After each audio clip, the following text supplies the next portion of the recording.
This is the Empty the Bench Podcast Network 2023 MLB Preview Show featuring Empty the Bench and Game On. Here's Tom Albano, Nick Morgasen, Johnny Montalbano, and Anthony Marra on the Empty the Bench Podcast Network.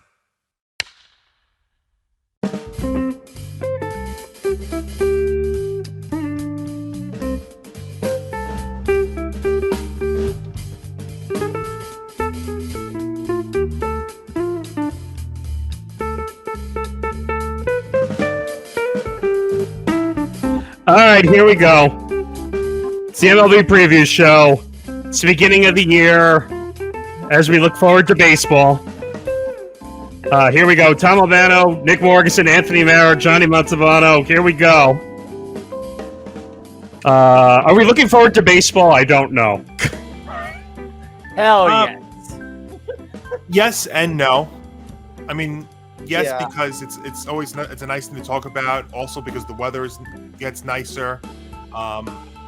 But you know, there's going to be there's pros and cons to it both, and I know we'll get into that over the course of the show today. All right, so we're going to break it all down. We're not going to go player for player. We're going to pretty much break it down team to team, division to division. We'll go over storylines. We'll go over some controversy in the World Baseball Classic, which some of us liked, some of us didn't like. Some actually traveled to the World Baseball Classic. We'll get into all that, and then we'll break down both our New York teams. We have Yankee fans and Mets fans here, and then we'll break down the biggest storylines of the year. Make sure you follow us across social media, at ETB Sports, at Game On, at ETB Network, all our shows. And so here we go. So where do we want to start? I guess we should start in the World Baseball Classic since it just ended. Yeah, pretty much. And Let's I hold on, know, man. Let me and go I ahead. know this one is going to end up dragging. So let's. Oh, okay. Yeah, Well- he's got it. He went. Anthony actually was in Florida and Arizona. Dude, I didn't expect him to Superman the jersey. Super. Yes. listen, we've had spirited debate, like me and Nick, throughout the week. How can I not show up on the show without the jersey on? Well, I mean, I you knew that went. was going to happen. You went. So we have a lot to get into. There's a lot of storylines. Oh yeah. And basically, the way I look at the World Baseball Classic, Johnny and I were talking about this a lot. And I think Tom is partially more on the side of Anthony, if anything. You like the World Baseball Classic also. I love it, but I'm gonna explain why I love it after you. Go ahead. There's a lot of issues with the World Baseball Classic. Johnny and I have said that there's no great time to play the World Baseball Classic, right, Johnny? There is no great time, but you know what? To be fair, if you look at the three possible times where you could play this thing, whether that's in March, whether that's in the middle of the season, or whether that's in, say, November, March is probably the best time to play it. Now, that's not saying much, but it is probably the best time to play it. But it doesn't come without, you know, a lot of controversy, you know, whether it's... Oh, great. So here I you go, agree. Anthony. Don't See- worry. I agree. There's no great time. Hey, listen, Anthony. I mean, listen, as the Met fan here, you're the one that really should be living more than anybody because of what happened. But You know what? Nick hates that I said that. But I am deeply saddened because I cannot be angry at someone doing something for their country. All right, so I can't be angry at Diaz, but like, playing in this. You can't be I am angry because he very got injured sad. during a game? It's not even during game. He hurt himself in celebration, which I hate to say. Is He it? still Wait a hurt minute. himself tripping over his own. Wait, own nice wait. Time out. Did it happen on the field? It happened right after the game ended. Yes, it happened on the field. But I'm So saying is that this during the now. game? Yes or no? No, the game was over already. Technically, it's already over. Are you kidding? see, Anthony, you know what? This is one of the many problems I had with it is Yeah, that doesn't happen in spring training because players don't celebrate spring training Right. in spring training. Now, the beef that I got back from Met fans on this on Twitter, amongst many things, because I took a lot of heat on Twitter, and I'm proud to say that I don't mind debating it about that, is people wanted to respond to me and said, well, did you see the Mets spring training last season where they practiced that celebration of winning the World Series? And first of all, if people go back and actually watch that, it's not the same thing as what what Diaz and they did during the World Baseball Classic. And the other thing too is they were celebrating a win. They weren't even celebrating the fact that they won the darn exhibition tournament, which is one of the many beefs I have with it. Well, wait a second. I agree with the beef of that, and I respect it, Johnny. All right, though I'm going to go ahead and say this: you had because it's a single elimination tournament except for the first round. You have a tied the favorites to go, and Puerto Rico, who's not the favorite, facing off, and they beat the DR, the favorite, for this tournament. By the way, they've been labeled the favorite from way before the rosters even were announced. So for that to happen, it's almost like getting a playoff win. Tom, go ahead. I get it. Well, here's my question.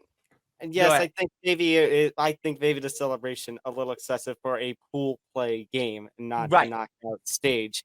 But here's my question, and I brought this up on our most recent episode, Nick.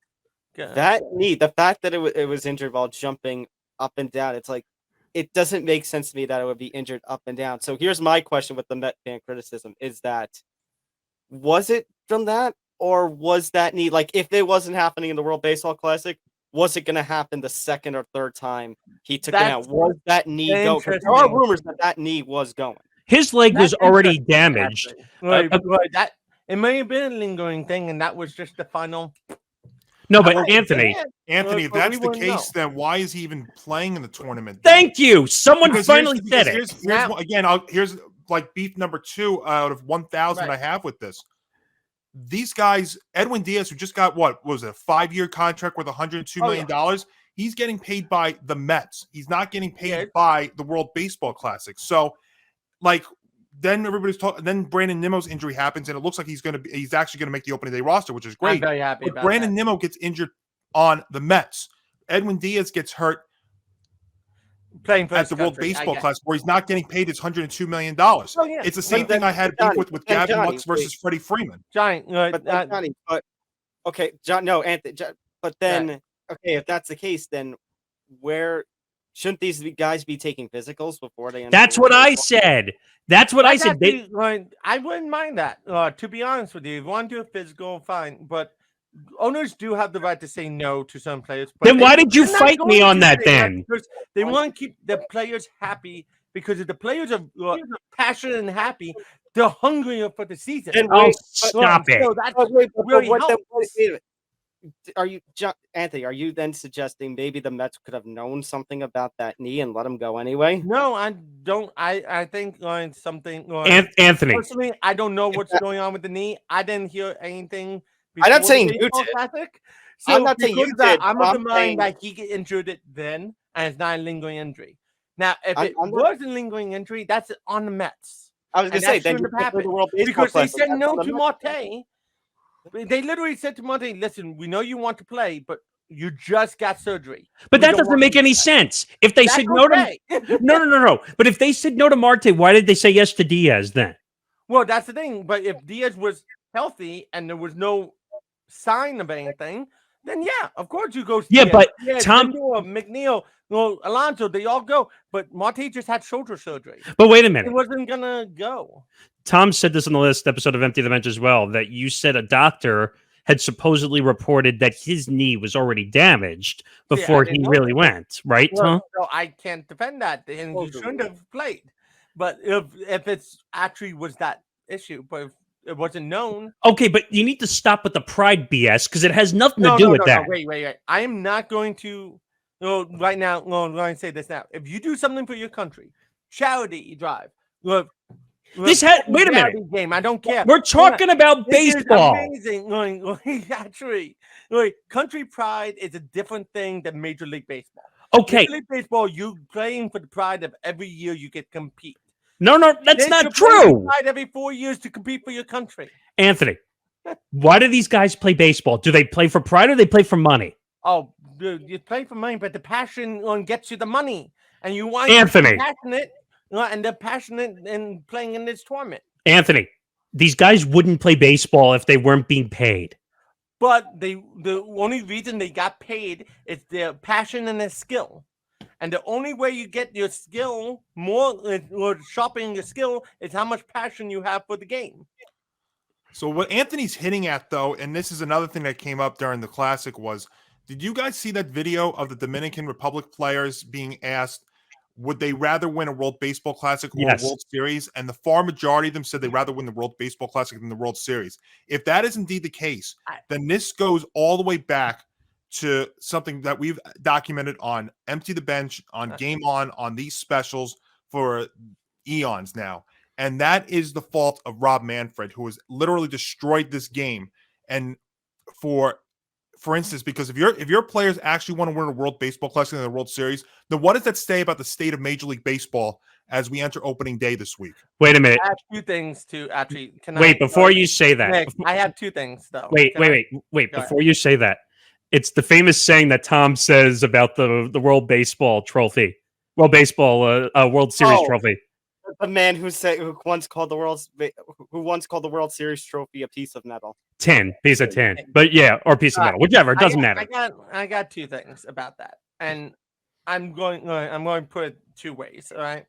First of all, some of these players sadly are not on good winning organizations. What? Let's be honest. That is fair. There are some that are not on and the ones that don't see a future that they're going to be competing every year for the World Series, and yet they could get this every 4 years.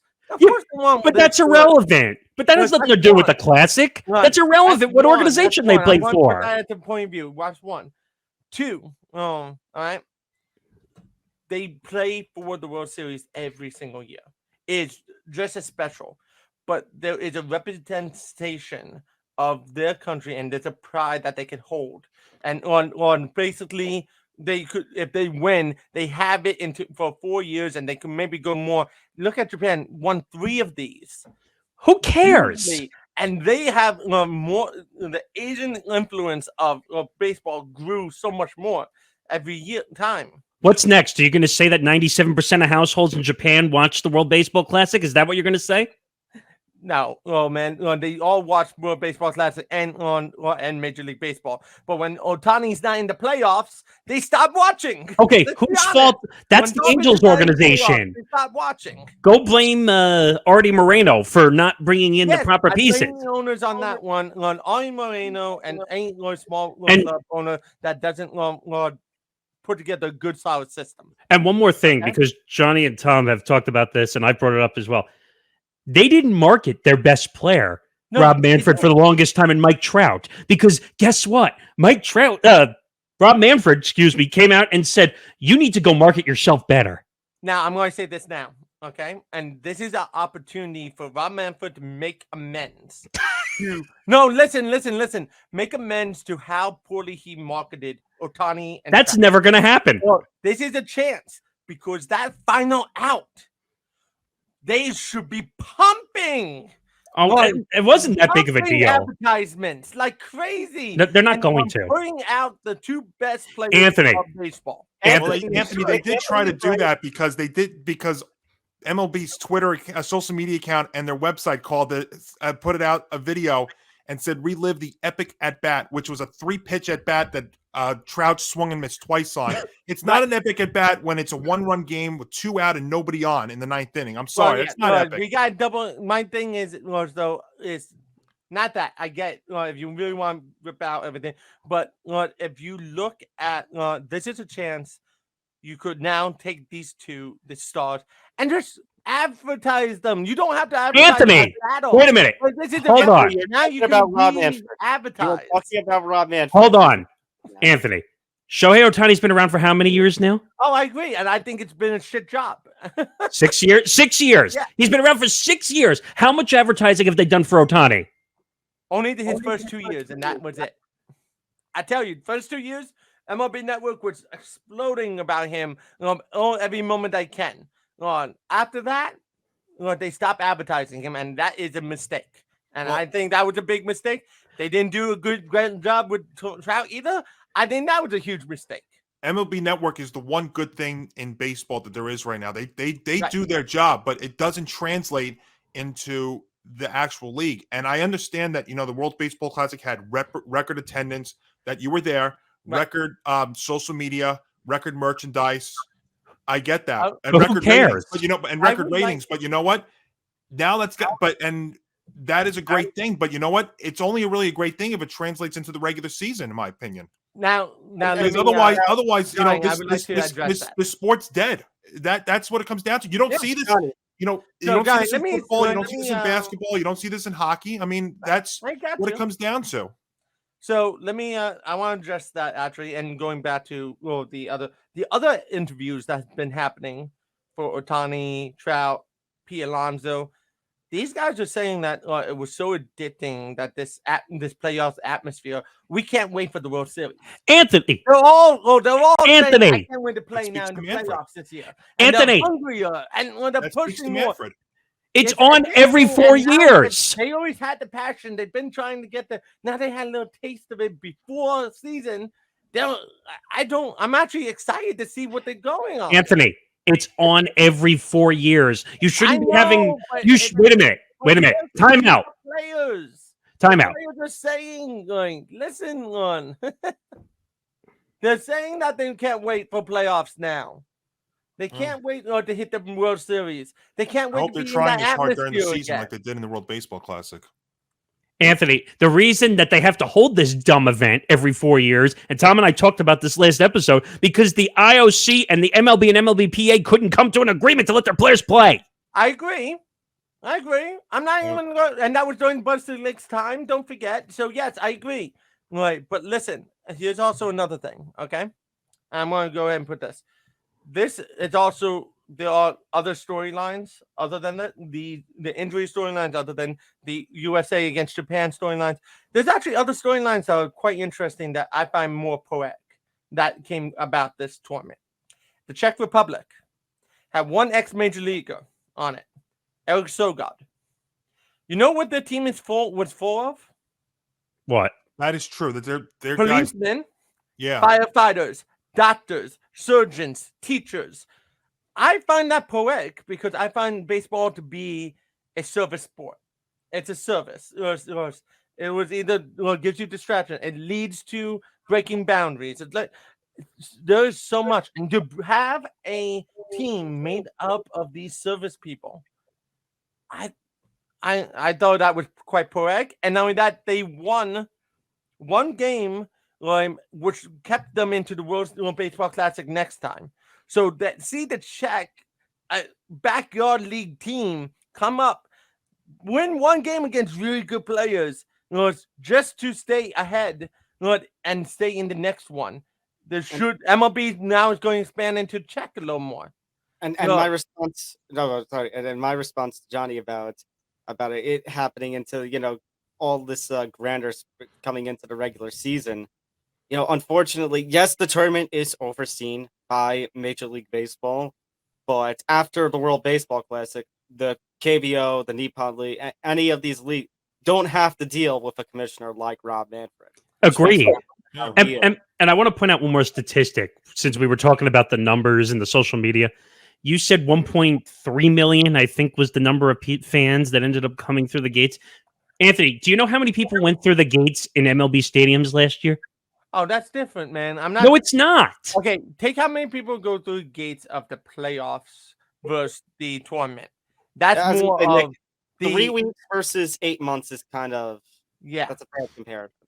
Not only that, I'm just going to point out that this opens up ideas to countries. There are over 40 countries that are competing every year, and not every year, the year before every World Baseball Classic for the last 4 spots at the WBC. Yeah, but I could argue get knocked out and thrown into a qualifying bracket. Brazil almost made it. France almost made it. Guess who was managing France, by the way? I don't know. Bruce Bochy. Okay, but answer my question. France almost made it. Is the World Baseball made it to the second round for the first time in the history of the sport? But wait a minute. Is the World Baseball Classic globally growing the game? In my opinion, it's not. I think it's growing it more than you expect, and it's just showing that other countries now. It's not growing. Is there other ways you could do? Yeah, you could do more games in other places, but it's not their team. It's not. This is their team, which is Let Tom make that point because he made a good point about this. Well, here are two things because there's something that we're forgetting before we get into my other thing I want to talk about. There's one other thing that we're forgetting because we're talking about the owners pay. I mean, the owners pay for the players, not the World Baseball Classic. But you know what? Major League Baseball makes money off of the World Baseball Classic, unlike all these players. They profit. Yeah. Right. So I'm saying. Tom, do you mind? I'm sorry. Miami was not prepared for this style of groupings come in. Whose fault is that? They meant literally Miami wasn't prepared for the crowds. Okay, whose fault is that? Yeah, that's Marlins. That's Rob Manfred's fault. I think that's the Marlins' fault because they bidded to have the Anthony rounds there. Anthony, is it a national event or is it a local event? I again said, or the Marlins bidded to have the World Baseball Classic. No, it's always in Miami and Arizona. It's based around spring training. No, it's not. You know what, man? It's not always in Arizona and Miami. It's whoever puts in a bid for it. Arizona always did. Miami always had pool one. They never had the semis, the quarters, and the finals. I think the Dodger Stadium had it one year, if I remember correctly. Oh, did they? They might have had it one year. Dodger Stadium had it once. Yep. Dodger Stadium had the finals 2 years in a row. San Diego had the semis 2 years in a row. But the question and the big $1 million or $100 million question I want to ask is, as a Med fan, if you tell me you're not upset that Edwin Diaz is... Wait. Let me get my question out. As I was saying, if as a Met fan, you're telling me you're not mad that he's out for the season, you're a delusional MLB fan. Well, you can call me delusional if I find something beautiful in this tournament. You're not mad as a Met fan? Because it could have happened on game one of the season. It could happen in spring training. That's Anthony. I'm not mad about it. I am deeply saddened. See, Anthony, if he gets hurt on the Mets in opening day, he's getting hurt by the team that he's getting hurt playing for the team he's getting paid by. It's different. And you know when the Mets don't win the World Series this year because Edwin Diaz is not closing the games out, we're gonna remember this day. Johnny, I understand. Johnny, and I agree. But I disagree because I can't blame anybody who does something for their country. I just can't. Gentlemen, going back to my point though, the Mets pay him. But Major League Baseball is the profiter, which is weird. That it's a conflict of interest in a sense. Doesn't that seem like so ironic that there's that thing where like the players versus Major League Baseball? It's like, haven't we been down this road so many times already? This is never going to get better. And John, and I'm going to tell you at the end of 2026. When the next CBA, this is going to play a role. The World Baseball Classic will play a role in the and that means, you know what, Tom? If the players are loving it as much as they are, then it's going to be worse. If there's going to be a lockout again in 2026, it's going to be worse than the one in 2023, 2022, and the one in the COVID year. I think there is a chance in 2027 we will have 2 or 3 months at least of no baseball. I'm going to agree with you, Dom, on that, and it's sad. But I'm going to say one thing that's kind of interesting. If you realize the big stars of today, a lot of people who participate in this tournament, before they went into the minors for majors, they played in this tournament. What does that have to do with anything? I'm just saying this is a generation of players that have played in this tournament and take pride and brought in more players that will play, and it's definitely going to continue, in my opinion. The one thing I will say on Anthony's side about this tournament and about the role of international play is that if you take away this tournament, unfortunately, I have to do some defending of Rob Manfred because this is, as much as say it does nothing for the game globally. Well, there is nothing else I can't say there's nothing else because we do have the London series, but a lot of the crux is this. So now that led to on the most recent episode of ETV some alternate solutions. I said, if you cancel the world, well, first of all, is if you don't cancel, should maybe a pool of money, since MLB is profiting off of this, a pool of money be set aside. It's like, okay, if this player gets hurt, then for however long they're hurt, the team is freed from that money. Major League Baseball, essentially, as the profiters have to pay for that contract. It's almost like extra insurance. Well, yeah. No, well, that's the thing. When the insurance survey picks up on that. No, I don't know if it does. No, it does. The Mets Diaz already is said getting they have insured. X amount of money freed Diaz up is because being now insured? Diaz is I out. believe he is. Yes. Do you know that for a fact? Because I don't Yes, know. there was a I report thought on I that. read that Diaz. I thought one of the insiders did say that he is. I actually, yeah, Rosenthal had a tweet Rosenthal. out that said that Diaz's his salary is going to be insured. Now, of course, it doesn't insure when the Mets are having David Robertson and Adam Ottavino close games this year, or they Yeah, bring in Zach. Now, to be fair, and I know we're going to get into we will get into the actual teams themselves. The Mets, Steve Cohen's going to go out there and get a reliever or a closer, Yeah. something like that, because there are I going to be think it's teams gonna that are going to happen be more out of it. towards So trade they deadline. will do that. But you're talking about Edwin Diaz, who, let's be fair, was the best closer in baseball last season. He And is that's the not- best closer. and Yes. and that story is amazing. And so, I mean, the only time, So To be honest, one story I would love to see this offseason, and I know the Reds always want too much, but I would love the Mets trade for Diaz's brother. Not going to I happen. think that would be amazing. And then next year you will have Diaz starting up and Diaz closing. Well, But- it depends on where the Reds are going to be. I don't know. I don't know if the Reds are going to be in. I mean, that NL Central is not that I great don't this think they year. are. But I don't think yeah. the Reds are going to. I'll finish off on this question, then we can move to baseball. Anthony, if you're Steve Cohen, are you mad that Diaz is out for the season because of the World Baseball Classic? I'm deeply saddened because I would have done the same thing Cohen did, which was went to Tokyo and watched some quarterfinal play in person. That doesn't answer my Do question. you think Cohen did that to watch the team play, or do you think he went there to scout somebody to try and get I think both. Oh, To be honest with you.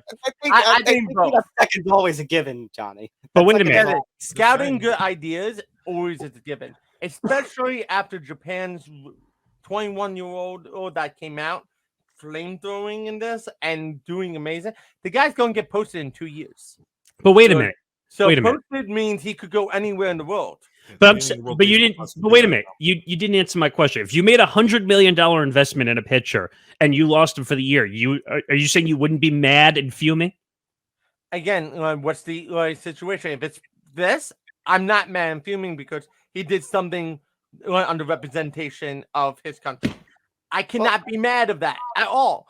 But if he did something stupid, not doing anything like charity work, I'm going to be pissed. I am going to be pissed beyond belief. But if you're doing something for a bigger cause, I just can't. I can't be mad. I'm deeply saddened. Nick, you're never going to get him to agree. Just stop. Because he's being ridiculous. Well, there's. Okay, I love pride, my man. On country pride. I'm sorry. We don't need this though for pride, though. That's the Hold thing. You don't need a World Baseball Classic for pride. Hold on a minute. Well, here is what you do. No, I'm muting you too. Because hang on, I still need to get in here. Because there was also on the last show the stuff that we talked about that basically were like alternate solutions. So I have an idea. Johnny and Anthony, listen to this. Okay, the World Baseball Classic. You hate it? It's canceled. However, you owners every other year will have to give up the revenues to 3 games, 1 series. And every team, every year, is going to have an obligation. You have to go play an international series. One thing I would just say, just to correct, because we talked about this, was I think they would have to split it. They couldn't give it up 100%. They would have to split the revenue with baseball if they play international games. But yes, your idea is in theory better. I'm going to agree with Tom. You should pump all the money to that country or let the money stay there, because by building up baseball there, you'll actually end up getting the money later on down the road. It's an investment, and every team's got to do it because look at the guy from Nicaragua who got signed for strikeout Soto, Rafael Devers, laying a double for Machado, and struck out I forgot the fourth big Jose Rodriguez. Dude, the guy was just calm under pressure, and that's the thing. That's why they signed him to a contract. It wasn't because it's a small sample size. It's because of how the mentality is. Yeah, but the World Baseball Classic. More people like that. You want to grow that area. My point was just if you're going to throw out the World Baseball Classic, then you need other means, because then you can't cancel the World Baseball Classic and then go after Rob Manfred for not growing the game internationally like the NFL. I agree with you. I agree that you can't have it both ways. The issue's not growing it internationally, though; it's growing it domestically. Well, yeah, that's a good point. I think baseball's more popular. I mean, look at Japan. Baseball's more popular in Japan than in the U.S. Baseball's more popular in Puerto Rico than the U.S. It's more popular in the Dominican Republic than the U.S. You could go everywhere. Go China too. Johnny, and I never saw more fans in my life of chanting from pinch 1 to the end of the game than the USA Venezuela game. I never saw it in my life. Wait a minute. And see, that's the thing, though. Like, strike. But see, like, everybody's talking about like growing the game. The issue is not growing the game internationally; it's growing it here in the United States, because that's really where the problem is. It's never been a problem in all the other countries. It's been here. And why? And by the way, just for the record, Tom Albano for MLB commissioner, because I think his idea makes more sense. So yeah, I'm with you on that one. But Anthony, my point was just two things. One, if this game is not going to grow domestically, I don't think it is, then you have to give a little more international dependence. I'd love to see a game in UK, Germany, Australia. Like that would be fun. Dude, there's a London series this year. A lot of people. And Nick, about what you're talking about with like structuring and organizing, because you made the comparison to like when we used to have interleague weekend or whatever. Yeah. Basically, my thought would be when they travel around the world, it would have to probably be AL versus AL games. I said on the show, the one exception for not traveling internationally, I said, well, the two teams who probably play in the Little League Classic in Pennsylvania can get the exception for the year. Right, but because that's already marketed. Yeah. And I say in that case, maybe have that one be AL versus NL. Have that one be an interleague game. Right. So, but interleague is not really as big a deal anymore because, again, you have universal DH. I just mean to be honest with you, I'm still kind of about the universal DH. Right. And I don't know. They got to figure out something because the game is not growing globally. It's not.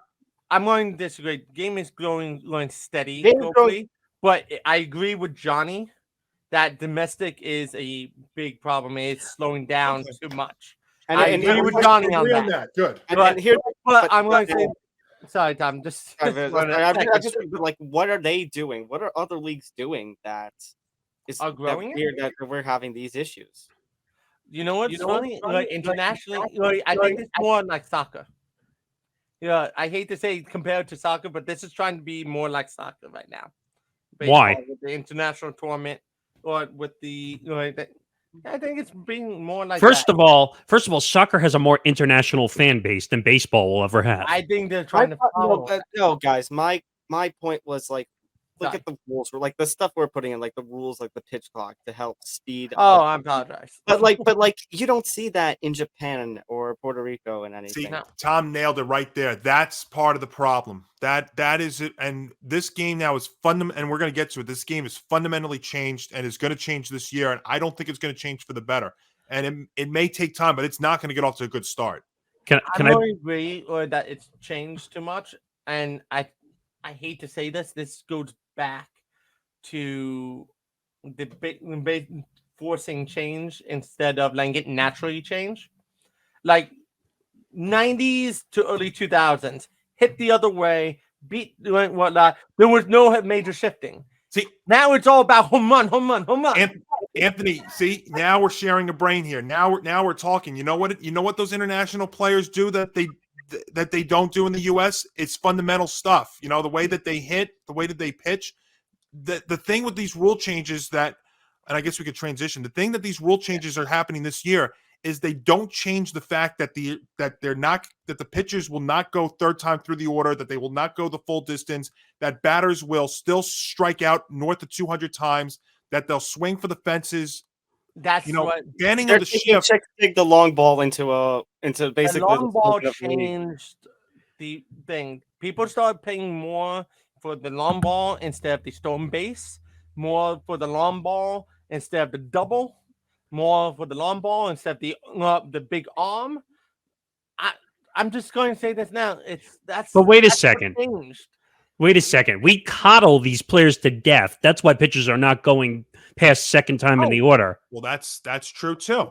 I have a mixed argument on that. Like, I think, and me and my dad talk about this all the time. Pitchers today have built more muscle, so they're getting injured a lot easier. Okay, whose fault is that though? That's the coddling. Training. It's the training line's fault, in my opinion. The I training right to there. do short I bursts agree with Anthony on that. instead of being lanky and thin and go the long distance and work on your stamina. There That's are different. positions in baseball. There are positions in baseball where you can't have that muscly body. You need. I agree. John Carlos Stanton, Yankees. Well, There you that's go, that's one of them. But my point is, then you have the argument that the regiments are actually healthier than they were in the past. The thing is, they haven't found that middle ground yet for pitchers to go long.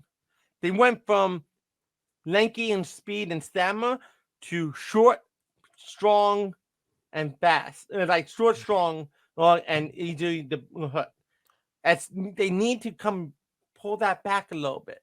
And you know who is one of the pitchers that are going to end up doing that? Sandy Alcantara. 200 plus innings a year. But what team does he play for? Complete games. I think he's going to start bringing that style back a little bit. But what team does he play for? The Marlins. I know. But I'm just saying. What is Alcantara's though, like his velocity? Because the days of like Greg Maddux and Tom Glavine are over. Over. Thin. You can't. First of all, a pitcher coming up in today's game, there's no way you can be the 92, 93 mile an hour guy anymore. It doesn't exist. I think the only guy who's like that is, one of the only guys that I could say that because he's on our team is Nestor Cortez, because Nestor Cortez doesn't throw 100 miles an hour. I would say probably throws 95 at best. So Sandy Alcantara throws 96 on average to 98. That's okay, because guess what? He's got the stamina build. He's thin. He's kind of like almost a Tim Lincecum, if you guys remember. Tim Lincecum had the fastball and he had the insane splitter that struck everybody else out. Right, but Tim also had its stamina and lengthness, and if he but Tim was a stronger pitcher though, because he had a weird windup. But that's not the only thing. Tim threw 97, 98 in his prime. Yeah, he did, and I think Sandy's going to end up falling or more of I don't want to say Greg Maddux because I think he's pretty good at control, but not that good yet.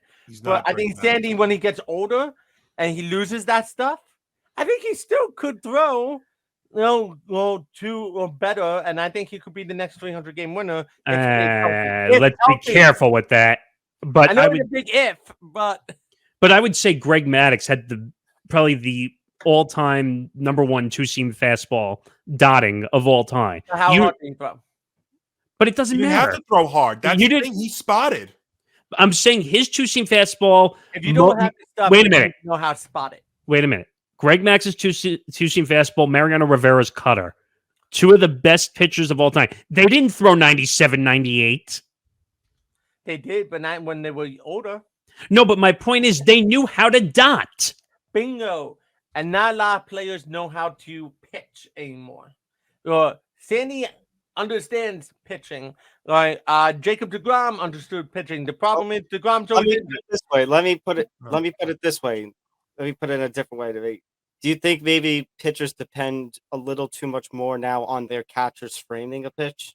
Bingo. Yes, and that's why you're seeing umpires giving less calls because the catchers are taught more to overframe than to let the ball come to them. Not only that actually leads to, I think catchers actually have been going down on blocking ability. But wait. Because they are looking to frame every single one instead of looking to just receive the ball, which means they have to get down and dirty and block the wild pitch behind them. But don't see catchers as much. There's still a handful that do. But you see there's a difference on a lot of catchers. But the 2 greatest catchers of all time, in my opinion, at least from our era, Yadier Molina, by far, and Pudge Rodriguez. I got one more for you, Joe Mauer. Well, Joe Mauer was an offensive catcher. Oh yeah, but he had the defensive arm too, and he was right up there. But also, look what happened to him. He lost his game. He had to go play first. Right. But I'm saying, and then if you want, then there's Piazza who didn't have an arm, but knew how to frame and knew how to hit. Mike Piazza was an offensive catcher. Let's be fair. Absolutely. But he couldn't throw anybody out. I know that much. But talk about the philosophy, which is part of the reason why, this game is struggling too. I mean, just to go back to Greg Maddux for 1 second, because I was looking up his numbers. He pitched north of 5,000 innings in his career. He had under 3,400 strikeouts. He had one season in his career where he struck out over 200 guys in an inning. Now it's like that's a requirement for a starting pitcher to have over 200 strikeouts. But we're talking about 220 to 250, just to be good. Mm-hmm. You know what I find interesting, and I keep pitch count when I love to do the scorecard. Yeah, I know you do. I love that. I keep pitch love count that. per inning. Anthony. I have no patience for I'm it. just curious. I've been watching. Everyone that throws 10 to 12 pitches an inning ends up going 7-8. Oh, everyone who throws 15 more doesn't go past. That's hearsay. You can't predict that. No, but it's interesting when you start seeing the trend. But wait a minute. Of style pitcher versus the way each throws. If every pitcher aims for 12 to 10 pitches an inning, just aims. Doesn't have to be strikeout. It just has to be an out. Nick, in Anthony's defense, you can't argue that when you're saying that players. You can't argue what you were saying that hearsay when you're arguing that players are being coddled. No, I just meant it's hearsay. Like he's saying that if they throw 10 to 12 pitches an inning, they're going to go 7 or 8. That's hearsay. You can't predict that. I witnessed it. No, but I'm saying you can't say it's going to happen. I'm saying it's going to happen, but I think there is some sort of trend because you don't see them anymore. These starting pitchers going 7, 8. They're all throwing 20 pitches an inning. Well, you know what? It's twofold though. Not only is it the pitch count, but even if you have a low pitch count, the new thing now is, and we could bring in the damn A word, is they don't want these guys facing third time in the order, which I think is absolutely ridiculous. I mean, if you're on fire, let them pitch. I know, but that's unfortunately that's part of the philosophy of baseball now. Whether it's the dreaded A word or whatnot. Well, I'll give you one more. I hate that they don't allow that, and that is a philosophy of a lot of pitchers. It sucks. But wait a minute. This is why bullpens are getting burned out too, because they're not letting the starters go deep enough into games anymore. Hey, he went 5 innings, but the third time in the order's coming up. He's only got 70 pitches. Let him go out and pitch. No, and then good luck. And sorry, Anthony. And then good luck if during a series your starter gets shelled or injured after only 2 innings, and then you got to depend on the bullpen the rest of the game. Gotta figure out and that brings up then one of the rule changes that I don't like. Which one? About the position players not being allowed to pitch it unless it's a certain rule. I think it's like 8 runs or something. Which is ridiculous. If the team wants a position player to pitch, they should be allowed to pitch at any time. I agree with you. Now we have baseball, which is becoming like force, where now they're forcing you to only use a position player at certain times, and they're forcing you to play defense a certain way. I got a question. What other sport does that happen in? Anthony, what other sport do you hear a team? Do you hear that they force you to play defense a certain way? You know what? In the NBA, that's their choice. Football, you know what? Football, you cannot line up in a 4-3. That's absurd. And in hockey, you can play the neutral zone trap. That would never happen in any other sport. I'm sorry. But here, I agree with you because, to me, this is a common sense thing. Who the fuck is going to bring in a player to pitch, a position player to pitch, unless if they're getting blown out or they're an extra that they want to save their starters for the next day? Well, by the way, I have a question though. By the way, about the defensive alignment. Well, you know what? There's always going to be something new that they're going to try. Because now, who was it the other day was trying something called the champagne defense? Yes, that was one. But they bring in the center fielder. Yeah. But wait a minute. Yeah, I heard. What was I going to say? Oh, Tom and I talked about this also on Empty the Bench. That already Rob Manfred is half pregnant. He's changing the rules back already because he's concerned that they're not going to work. And guess what? Tom, can I talk about the funniest one of all that they're trying to exploit for time? Bat Boys and Bat Girls? They're saying that the Bat Boys and the Bat Girls are causing more time to baseball games.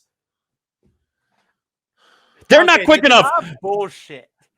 And I agree with this. I don't agree with Manfred about 95% shit. Okay? 95 plus. I don't agree with Manfred. But wait a minute. Guess what? Hey, Batboy, Batgirl, you're not fast enough. You're gone. We require you to change them out. It's like with what? You guys want to have a substitute you got paid for in the back? Say, hey, most of them are family. Most of them are family. They're related to the players. Most of them. No. By the way, no more like JT Snow situations, I guess. Oh, where they run across the plate when Barry Bonds. Mm-hmm. Oh, yeah, I remember that. But my point is... Dude, but that's the thing. You bring your little kid, let them run, get the bat. It's part of baseball. That's the passion. But here's the problem. Baseball. They're taking away some of the natural parts of a baseball game. I hate to say the only reasons why they're doing this is because they're seeing two things. People's biggest complaints are baseball's too long. Well, that's true. Okay. It's true. That's one. Two, baseball started to focus on the home run and the strikeout. We need to try to focus on more action, more stolen bases. So let's largen the bases. No, but that's what the pitch clock is for. The pitch clock, believe it or not, is working in their favor because they're not swinging for the fences as much. Well, I think the pitch clock is an amazing point of this rule. So again, 95% I don't agree with.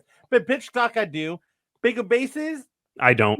I don't agree with that. But okay, you want to add 3 inches? Fine, it's 3 inches. Let's play Little League. Add like 4 feet to it, then I'm going to have a problem. Well, wait a minute. Why don't we just play Little League baseball? Because that's what we're doing right now. First of all, Little League baseball is one of the pure Ds. No. You're missing my point. I know. MLB players playing Little League baseball. What's next?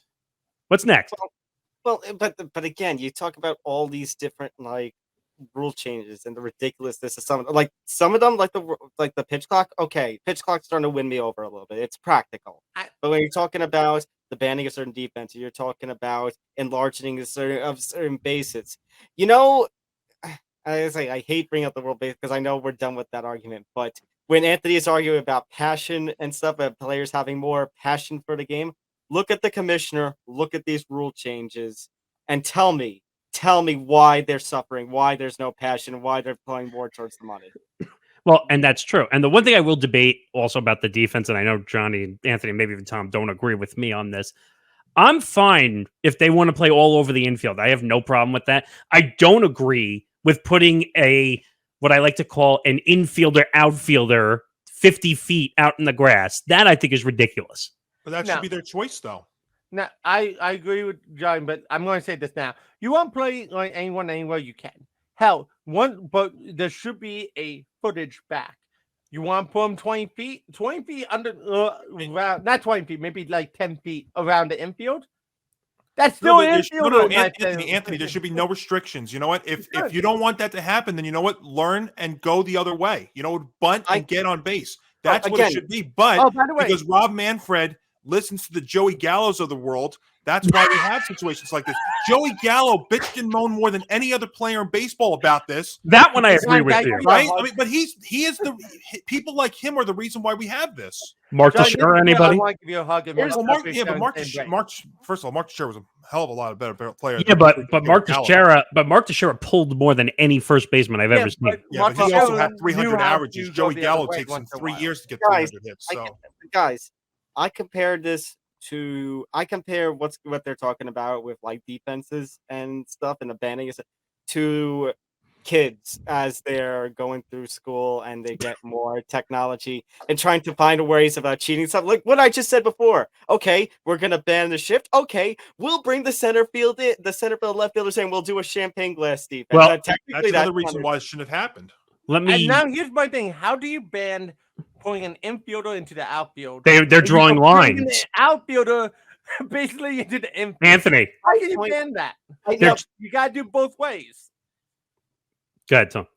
I don't know. My point is every new thing that they'll ban, the teams will just find a try. Oh, yeah. Well, that's what Joe Madden did when he discovered that he was doing the shift for the first time with the Tampa Bay Rays. My point, they're going to draw lines on the field, which is going to look ridiculous. But Tom and I talked a lot about the rules last week, but one of them was in the rule changes, you're not allowed to challenge the shift as part of a challenge.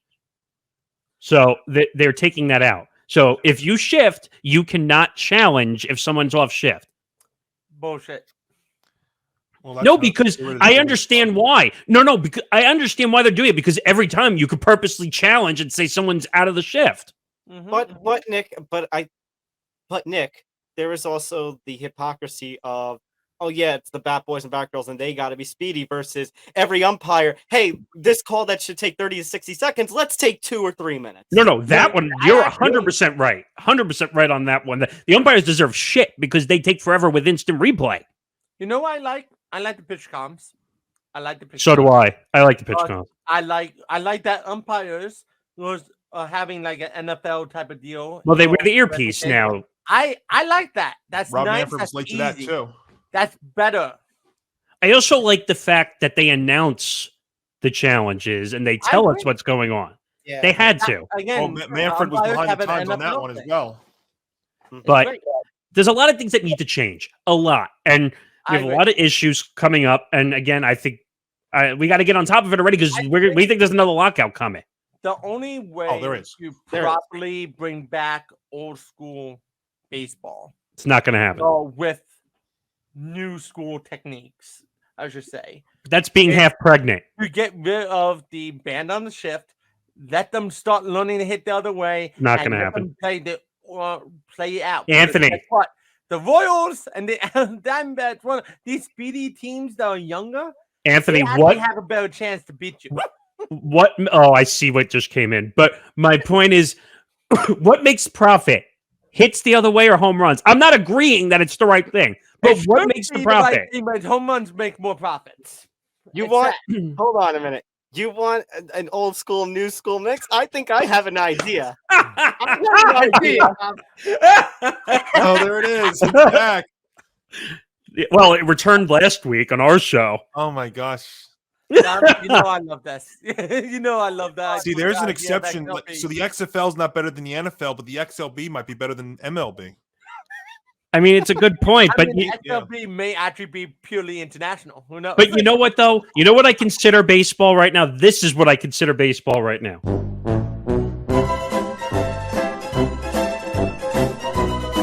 You got your point for that?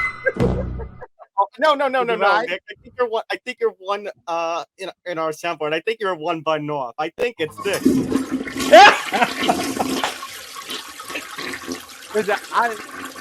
There are so many problems, and I think it's just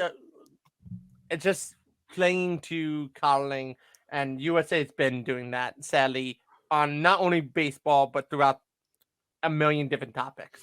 I don't know. In my opinion, and one other thing that's changing this year, and this is a nice little transition as well, is so you know how every year we had up to 19 games with divisional opponents. Well, that's dropped too. Now it's 13, as there'll be more matchups with other divisions. I think that's better. League. I think that's nice. I like every team gets at least one series. I am. So I'm a little bothered by that the divisional games, like they're taking away matchups that should matter. But I do kind of see the point of like it's now emphasizing those matchups and better win. It's MLB again catching up to the NBA and the NHL, where you do see a team playing all the 30 opponents. Now, granted, in MLB, you're not going to see, the Yankees play the Giants in both New York and San Francisco, because I mean the season's already long enough as it is. Oh yeah, right. Do you guys think that it's gonna happen where they get rid of divisions at one point? No. Because I think they might do by reducing and slowly going this way, it might go to that, and I really don't want to. I think what might happen is what the NBA is trying to do, where they make it two complete standings, where it's the East it's like and the West. National League, American League. That's what baseball used to be. I know, but I think they need to go back that direction. To be honest with you, because if they, I'm sorry. No, go ahead, Johnny. I was going to say it'll be very interesting to see what they do if they do expand by 2 more cities, which has been talked about. Oh, I hope. Well, I'll tell you right now, in the East, the 2 cities I would look for in the East are Nashville, which has a minor league team, and I'll go a little bit closer to where I am here. go up to North Carolina, go to Charlotte. Charlotte is a very underrated sports city, and I see them getting a major league team. Even though Michael Jordan just sold? Johnny. Well, sorry, correct me if I'm wrong, Johnny, but isn't one of the biggest low league arenas with like 6 stadiums, 6 fields on there on North Carolina by you? I'm not sure. There's about a huge field somewhere on the East Coast. I thought it was North Carolina, by Charlotte. But that's big. I'm talking about real big. But wait a minute. I'm not sure. But wait a minute. How is Charlotte so good? Michael Jordan just sold off like 70-80% of his share. I mean, look at the Carolina Panthers. They're growing. Yeah, I'm not taking anything away from Charlotte, but there's gonna be the push to bring the Expos back. It's not going to happen. I mean, I would like it. I think it would be great. Really good. And I felt. Yeah, but we saw Montreal. Let's say we saw. Montreal I hope the Expos come back. Drop over the last few years. I know that's been talked about. I mean, remember that story about possibly the Tampa Bay Rays playing half their season in Montreal? Oh, hey, Montreal wants their sports back. They've been begging for. They have other sports, but but I'm begging for baseball to come back. But it didn't work. It was a failure at one point. I know, but that's the thing. They are a big sports town. Anthony, they were averaging 5,000 fans a game. You can't profit off that. Unfortunately, we are seeing teams who do have this issue, such as Tampa Bay, such as Oakland. But I've already said on the show, I think Oakland's doing that on purpose to manipulate itself to get. Cincinnati did on purpose. But the guy came out, the president came out about it. But Cincinnati at least has a future. They have some decent young. Yeah, but since he said if we don't have enough, we'll just move. Well, first of all, they can't do that without paying an expansion fee. But my point is, Oakland, who many years ago subscribed to the Moneyball theory, it's now screwing them into the ground because what did they spend? They spent $0 in the offseason. What does that tell you? They signed Trevor May. Well, this offseason. Last year. Yeah. But to be honest, though, I'm going to give a big props to Oakland and big props to Tampa. Why? Because they got something good with rookies. I don't know what it is. What are you smoking? Tampa is right on.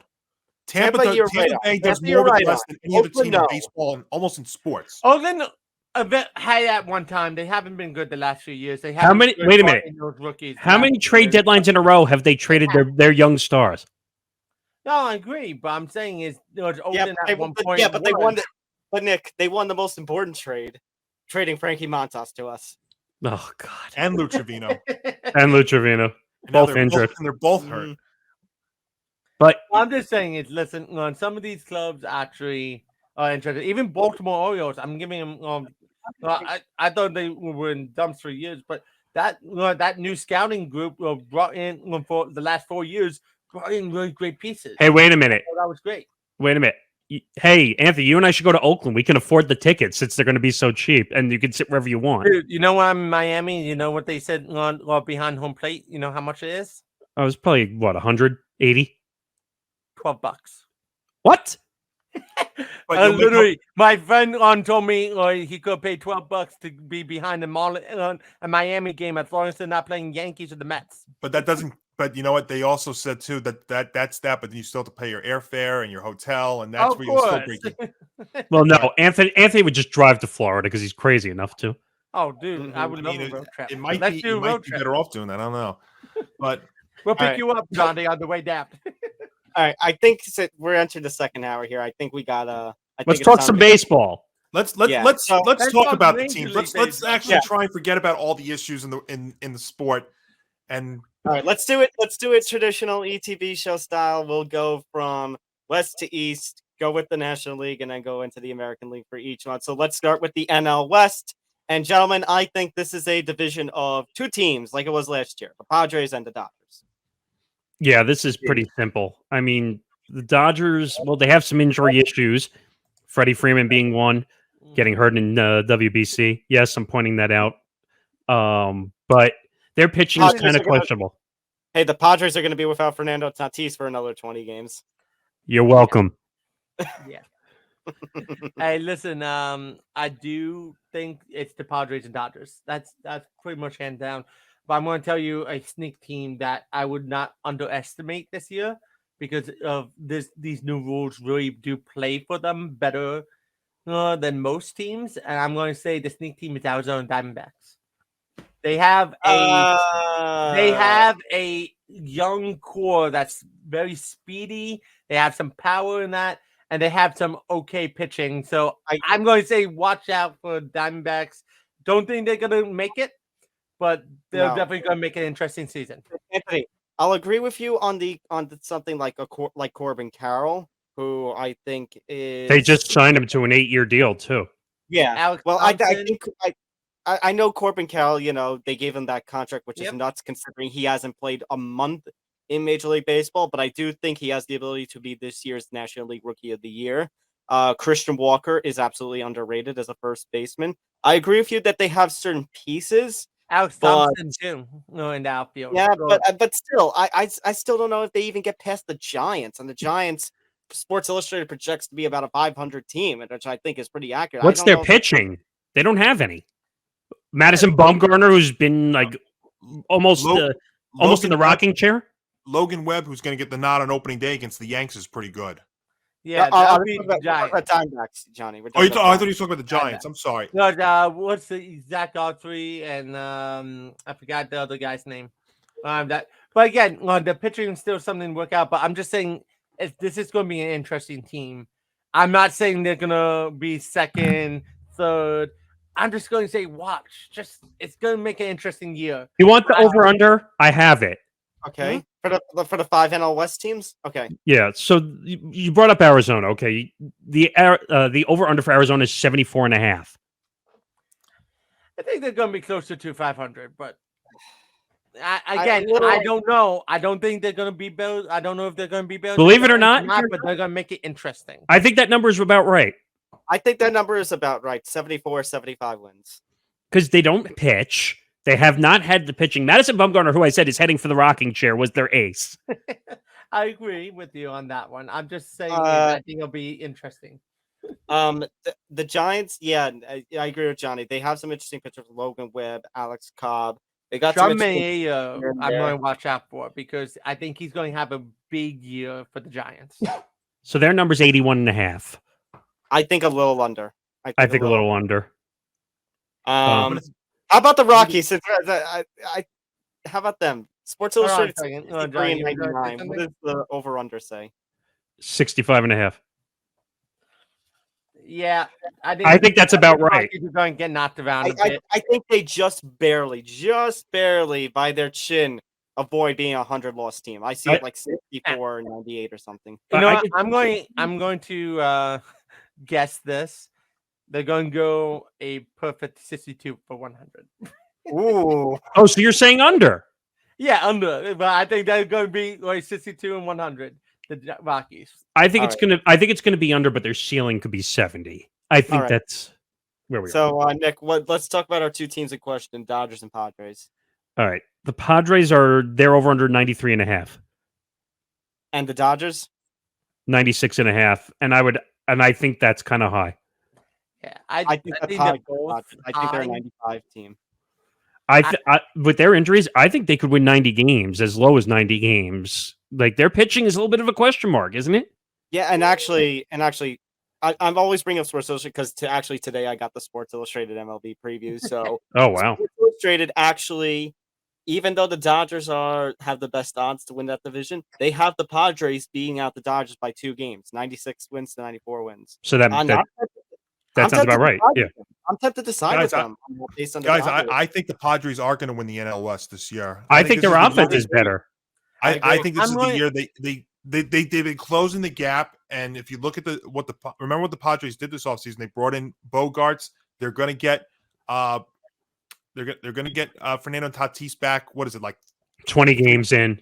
Now the thing is with him is he hasn't really played in almost 2 years now, so he's going to be a bit rusty to start. But their offense is out of this world, though. Like when healthy.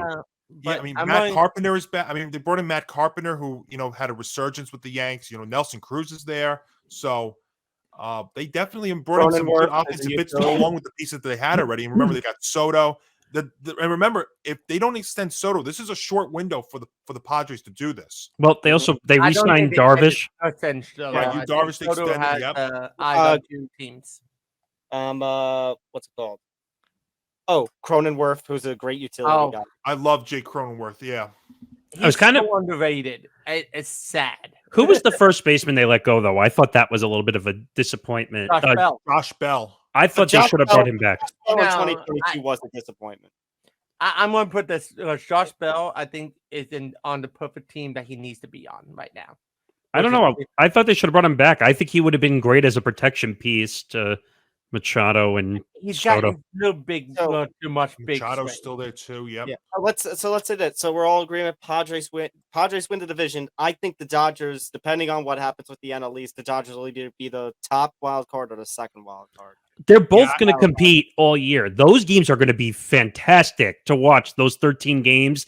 That's the one that you wish you would have had 19 games for because you just want to see them beat the crap out of each other. But but I think the Padres are built better this time around. But Nick, I think that also brings up a point that I think either you or one of the guys said about how now those 13 games mean that much more. They do mean that you're losing a third of the games. I mean, so it's a big deal. They got if the Padres can pick up I don't know what the season series between them was last year. I think the Dodgers dominated last year, if I'm not mistaken. So I thought it was pretty even last year, if I remember correctly. But we'll see what happens. I think San Diego is built better for pitching, and I think they're built better offensively. And if Freddie Freeman is not 100% healthy, that's going to hurt them too. I'm actually trying to look up there. I'll say this now. A lot of things are coming up on Jason Hayward and David Peralta. Starting to make some resurgence, and I think this is the thing that Dodgers do very well: is not only have their rookies going, but they know how to bring back old swings of some older players that still have something in the tank. All right, what's next? Okay, AL West. So I know Jose Altuve is also in the midst of World Baseball Classic injury conversation, but you know what the sad part is, Anthony and Johnny? What? I don't think it's going to matter much. That Astros team is still far It's going to be a runaway, regardless. It's going to be a runaway. We can all say that now. I know it's sick considering the World Baseball Classic arguing, and such, but honestly, it doesn't matter. It does not matter. That team is loaded. And not only loaded. Sorry, Anthony. Not only loaded. Look at that rest of that division. The Oakland Athletics, who are probably going to be another 100+ loss team. Texas too. Texas. I don't think Texas is going to be 100%. You know what? Texas is either going to be a boom or a bust. That is going to be a bust, and I think they're going to bust. I'm going to say this now. I think Texas is going to be close to 500. I don't think 100+ loss, but no, Anthony. I don't think it's 100+ loss. I don't think it's 500. I think they're 85 to 90 losses this season. Well, let's go to the numbers. I do understand that. I'm in the 70 wins range, so I'm in the 80 range with you. All right. Okay. So you asked about Texas. Texas is 81.5. I think that's high. Wow. They're going. I even said lower. So looking at what Texas did, though, so Jacob deGrom, obviously we know about that, and it's going to be very interesting to see what he does there because this is an entirely different environment that he's going to, a new league, a new division, a bandbox. But the Rangers are trying to basically overpay. They're overpaying bandits. That's what they're. Here's the thing: their rotation, which is deGrom, Martin Perez, Andrew Heaney, Nate Eovaldi, Jake Odorizzi, John Gray. They're all 31 or older. It's ridiculous. These are all guys from. That's now, here's the one other question, though. How much does Bruce Bochy being there make a difference? Because I said that I thought. Hold on. I thought that Texas was trying to take a playbook out of the Mets from last year, and where they brought in some veteran guys. They brought in an old school kind of manager. We saw that with Buck Showalter. How much of a difference that made. I mean, they won 101 games last year. Let's be fair. But Johnny, there's a difference. But there's a difference between the talent that the Mets have and the talent that the Rangers have. That's fair. But I mean, I'm just but if you think about it, the Mets brought in a veteran starting pitcher last year in Max Scherzer. This year they did the same thing with, and I know we'll get to them with Justin Verlander, but they brought in a veteran starting pitcher. the lineup. They've got young guys in the lineup too. So I mean, but I just wait a minute. I just want to say one thing that because we were talking about Bruce Bochy, it kind of reminds me of the Giants a little bit in Texas because bringing in the older guys into San Francisco, they won every other year. They had an old battery, Posey and Lincecum and Baumgartner and Kane. Those guys were older when they won. It's the same thing. But it's not going to work in Texas. It's not. Oh no, it's never going to work in Texas. And I find it interesting. So I think Bochy is going to play a bigger factor because if anyone has a good handle of when to use pitching, when to pull pitching, and let them ride even more past the third batter, third time in the order, it's Bochy. My problem with Texas is their offense because they didn't really address that in the offseason. They well, the funny part is they overpaid for it and it didn't work out. Right. Yeah, but they still have doing the same. And Nick, I called it all towards the end of last season. It happened that they were going to pay desperation money for an ace in DeGrom. Look at Corey Seager, $300+ million, and it's been a bust so far. I feel bad because Seager's so much better of a player than that. But he is a bust right now. Let's guys talk about the other teams of the division, the Angels. So the only reason, I think the Trout Ohtani matchup, I agreed with Anthony, was like incredible, but I kind of understand where Nick and Johnny are coming from that it won't mean too much. You know why? Because Shohei Ohtani is not staying around. This is going to be Shohei Ohtani's last year. I don't see him. I think the Angels, it's going to be same as it ever was. Same as it ever was. I mean, we're talking. They win. Will Ohtani make it there the entire season? No. Or are we talking about him come trade deadline time being on the move? I think they should try to trade him. I think they should. It's one of those things of should they try to trade him? Yes, but I think Artie Moreno is going to be let's see if I can find. Let's see if I can find. No. You know what Artie Moreno's going to do? Artie Moreno's going to look at his colleagues in that organization. He's going to look at his players. He's going to look at the fans, and he is going to say, RELX. Meh. Can avoid that. Ugh. Listen, but you know what? No, in sports, we know that. I'll give you one better. The Angels organization is.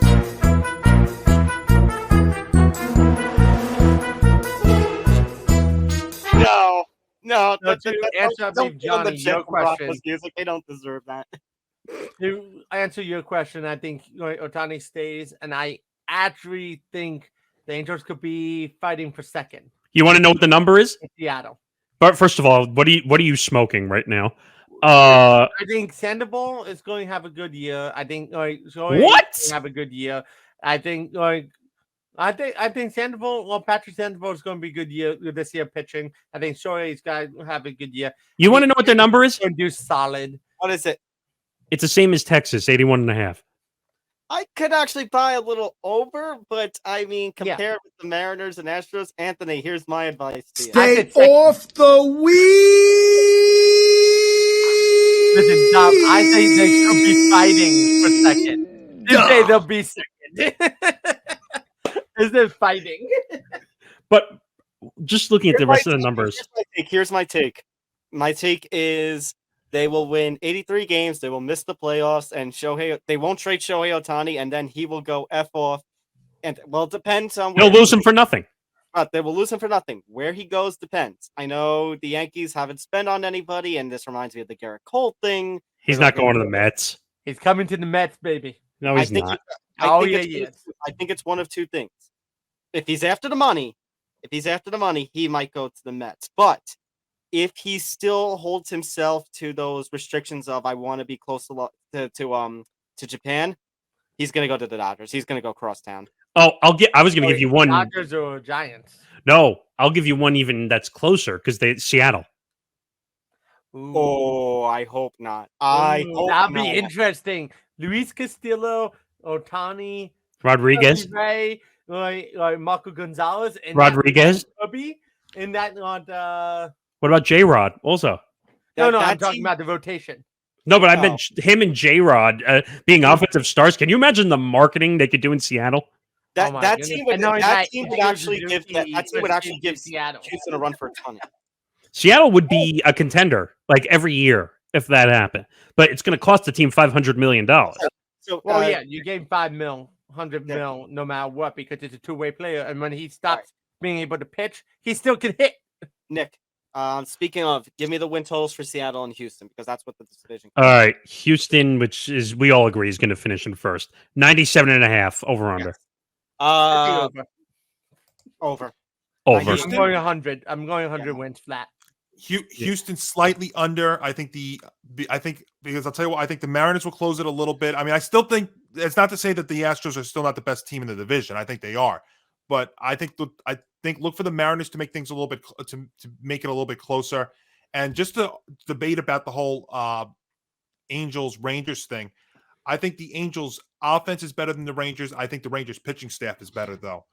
I'll agree with you. That's what it is. And Oakland, I mean, the only question with Oakland is if they're going to say they're going to have a franchise record in terms of losses in a season.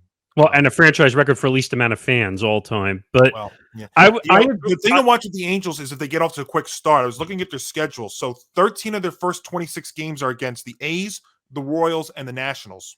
Damn. So it's a game of runs in baseball. So sure is. Yeah, and but look, Angels 64 over 10 games. That's the one thing I will say though is I agree partially with what Johnny's saying that I think partially because Jose Altuve is going to be out at least 8 to 10 weeks. That is going to affect them in the beginning of the season because we all know how the beginning of the season, you need your chemistry to begin the season.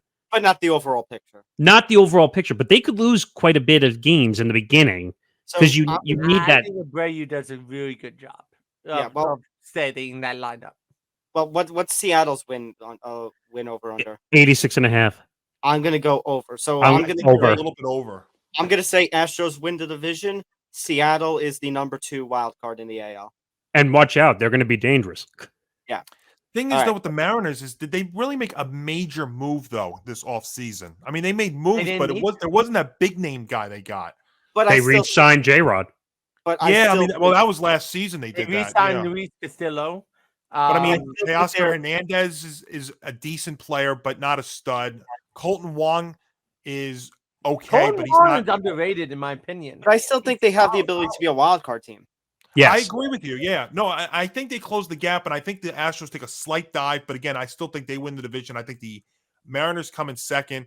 And then I'll tell you what, the Angels and the Rangers are a very, very it's tough. I give the slight advantage to Texas, but it's not saying much. And then they're going to play spoiler. Those two teams are going to play spoiler to whoever is going to win. Right. But I think it's going to be slightly under. I think Houston wins 95 or 94-95, but Seattle's not going to catch them. All right, what's next? I put Houston at 100, Seattle at like 80. NL Central. Again, 2-team race, Cardinals Brewers. I think the Reds are trash. I think the Pirates are trash. I think the Cubs are 500 best. Not even. No, I think Cubs can surprise, to be honest. But their pitching's not great. Let me tell you, I think to me the Cubs are actually one of my surprise teams in 2023. It's interesting what the numbers are. So St. Louis is the top, 88.5 over under. I agree. I think that's right. So 89. So I think that's about right. Milwaukee 86.5. I think Milwaukee takes a downturn. I think it's going to be like last season where the Cardinals are just going to beat out the Brewers for the division like the last series of the year. I think they're going to lose a few more. I think 86.5 is high. Their offense has some questions. Their pitching is good, but they have questions. I think they're going to drop a few. Chicago 76.5. They're a crapshoot. I think they could win 80 games, but they're probably not. I mean, I like that they brought in Mancini. Bellinger has the opportunity to show Swanson. Dansby Swanson's in Chicago now. I forgot about that. Yeah, Tucker Barnhart catching. Barnhart. Like I said, Bellinger, they're going to basically try and rebuild him. back to his MVP form from like. You also have some good. Well, you got the guy who's out right now from Japan, Suzuki. Suzuki, the outfielder, right fielder. Oh, Seiya Suzuki. Yes, that was the guy they brought in last year or the year before. Yeah, and he did a great job with them. So you got him manning out there. You got Honer, who actually had a decent season for his rookie year, so he might look to improve. So in other words, with the Cubs, it's like if all those pieces come together, they can make it a 3-team race. Can they actually beat out the Cardinals and Brewers? Though probably not.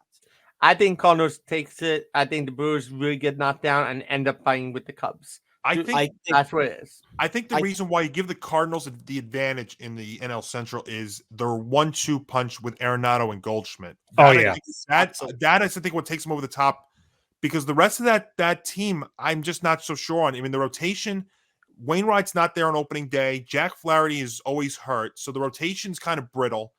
The Brewers, I just don't think can get over the hump. Well, not only that, I think because the division is not, and to me, the division is not that strong. So I think the Cubs are actually going to be better than a lot of people think. So they could be like in that 80-win plateau, which they might be able to contend. I don't think it's a wild card spot. I actually really think there's only going to be one team that comes out of the Central, and that's going to be obviously the division winner. Yeah, it's not a strong division. The Pirates are rebuilding. The Reds, I mean, they got a good 1-2 young punch in the rotation, but other than that, they don't really have much else. The Reds are just hoping. The Reds at this point, Johnny, I think, are just hoping that those pieces that they got out of desperation from Seattle for Castillo will eventually blossom over the next couple of years. I said this on Hank's show, Hitting for the Cycle, the other day, that the Pirates and the Reds are fighting for who's going to put the bag over their head first. Yeah. By the way, what was the Cardinals over-under number? 88.5. I think that's too high. I think it's a little bit under. I think so. Let me look at these numbers here. I've got some. Yeah, the Cardinals I've got here at 88.5. I'm going to take them as an under. The Brewers at 85.5. Oh, that's very close. It's like 85.5. I have 86.5. It's. I'm going to say this. I think I'm going to tell you what. I'm going to take the Cubs as an over. Really? Yes. I would agree. I'm going to take the Cubs as an over. I'm going to take the Pirates as an under. I would take Cincy as an under also. Well, Cincy's number is actually lower than Pittsburgh's. Yeah, that's 65.5. See, I think Pittsburgh is actually not a strong division, so they'll get some wins every now and then. Pirates, I think the Reds are a little bit of an over because they're 1-2 young punch in the rotation there with Hunter Green, and Nick Lodolo. And I think those are two cost-controlled starters with potential ace, with potential being an ace. And Joey Votto, possibly his last year there. They said he could get traded. Johnny, don't forget about Justin Dunn, the lefty. What's that? Justin Dunn, lefty. I'm not that high on him. All right, next division. We got to move on. All right, so my final take. I think it's like last year. Comes down to the last series. I think the Cardinals win out the division, and I think the Brewers. I think like you said, the Central is going to be. I think both Central divisions, NL and they are 2 weeks. The best prediction I can make in the NL Central is I think the Cubs are better than a lot of people think. I think they're going to be improved. I agree. All right, moving on to the AL Central. Now, this division again, not exactly the best of talents. I mean, the Royals, I think, are trash. The Tigers have some young pieces, but they're not going anywhere. They can't put anything together. The White Sox, I guess it depends. Disappointment from last year with all the injuries. Well, they were disappointed last year with injuries and because, they had Tony La Russa. With Tony La Russa now out of the picture, is that going to change anything? No. They have a lot of question marks. A ton. They lost Jose Abreu, which I thought was interesting, to the Astros. All right. So what are let's go list the win over-unders for everybody. All right. So, I think we all know who we're picking. We're picking Cleveland to win the division. That's not even a doubt. What's their over-under? 86.5 to lead the division. A little over. I'd go a little over. Over. Yeah, over. I'm in the 90+ for. I I think 90. I think 90 max. I think flat 90 might be best. Yeah, Johnny, what do you think? Oh boy, guys. So Royals didn't really improve. What's the Royals over under? Well, I'm just. What did you say? I think it is. I think it is the guard. See, I'll tell you right now that the team in that division that I think is the swing team, or that ultimately decides it, is Chicago. I think you're right. I think that's accurate.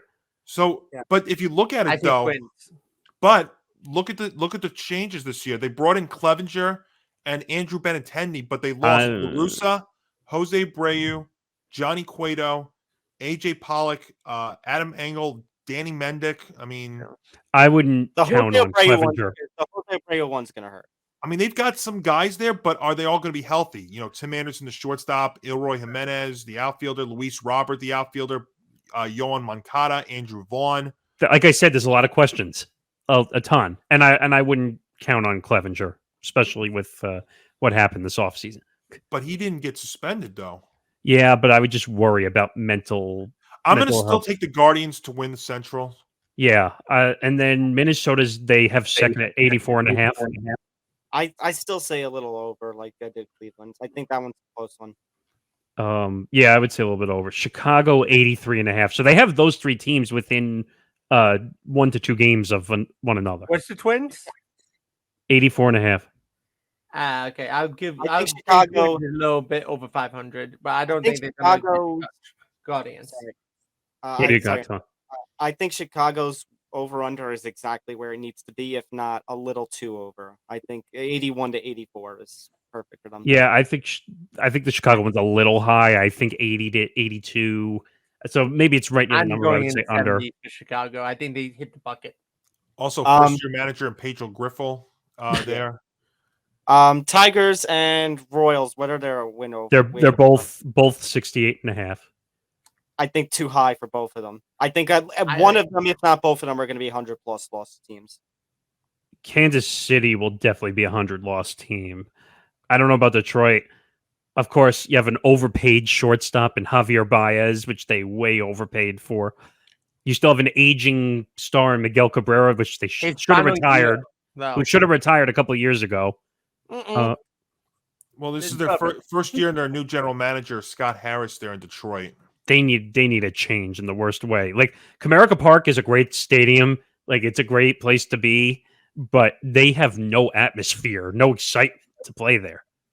I would love them to see, because Mickey even said he's willing to do after this year is come back as a coach, and I would love to see that. We'll see. The thing with the Tigers and the Royals, both first, no, not the Tigers, but Royals also first-year manager Matt Quatrero too.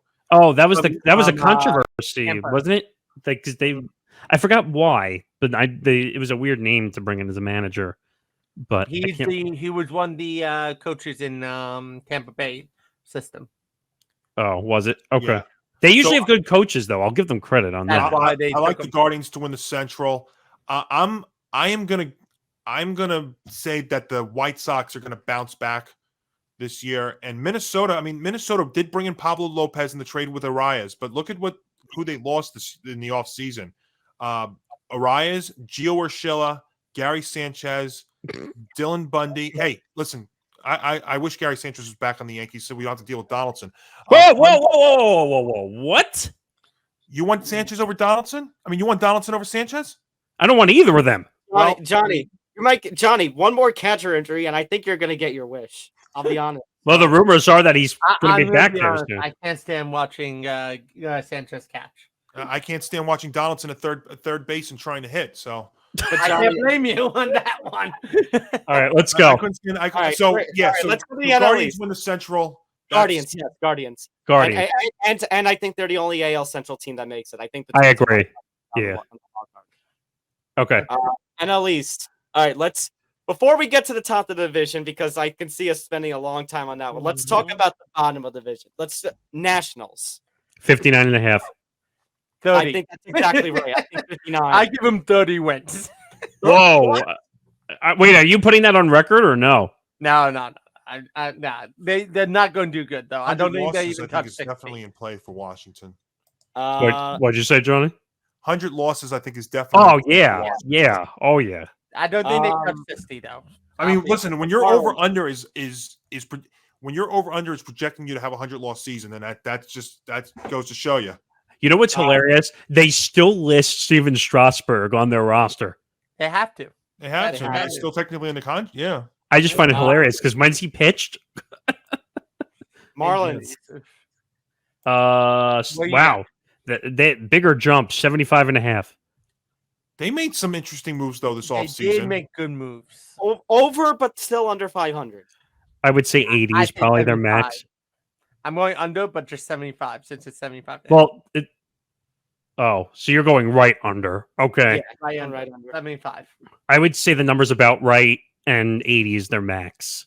All right, let's talk about the rest of the division because I would say the top of the division, Mets and Braves, but then we do have, of course, the defending NL champion, Philadelphia Phillies, who pulled off one of the most unbelievable postseasons of all time. Yeah, Anthony was acting delusional about his Mets. I say Phillies should be third. I still have Phillies as third.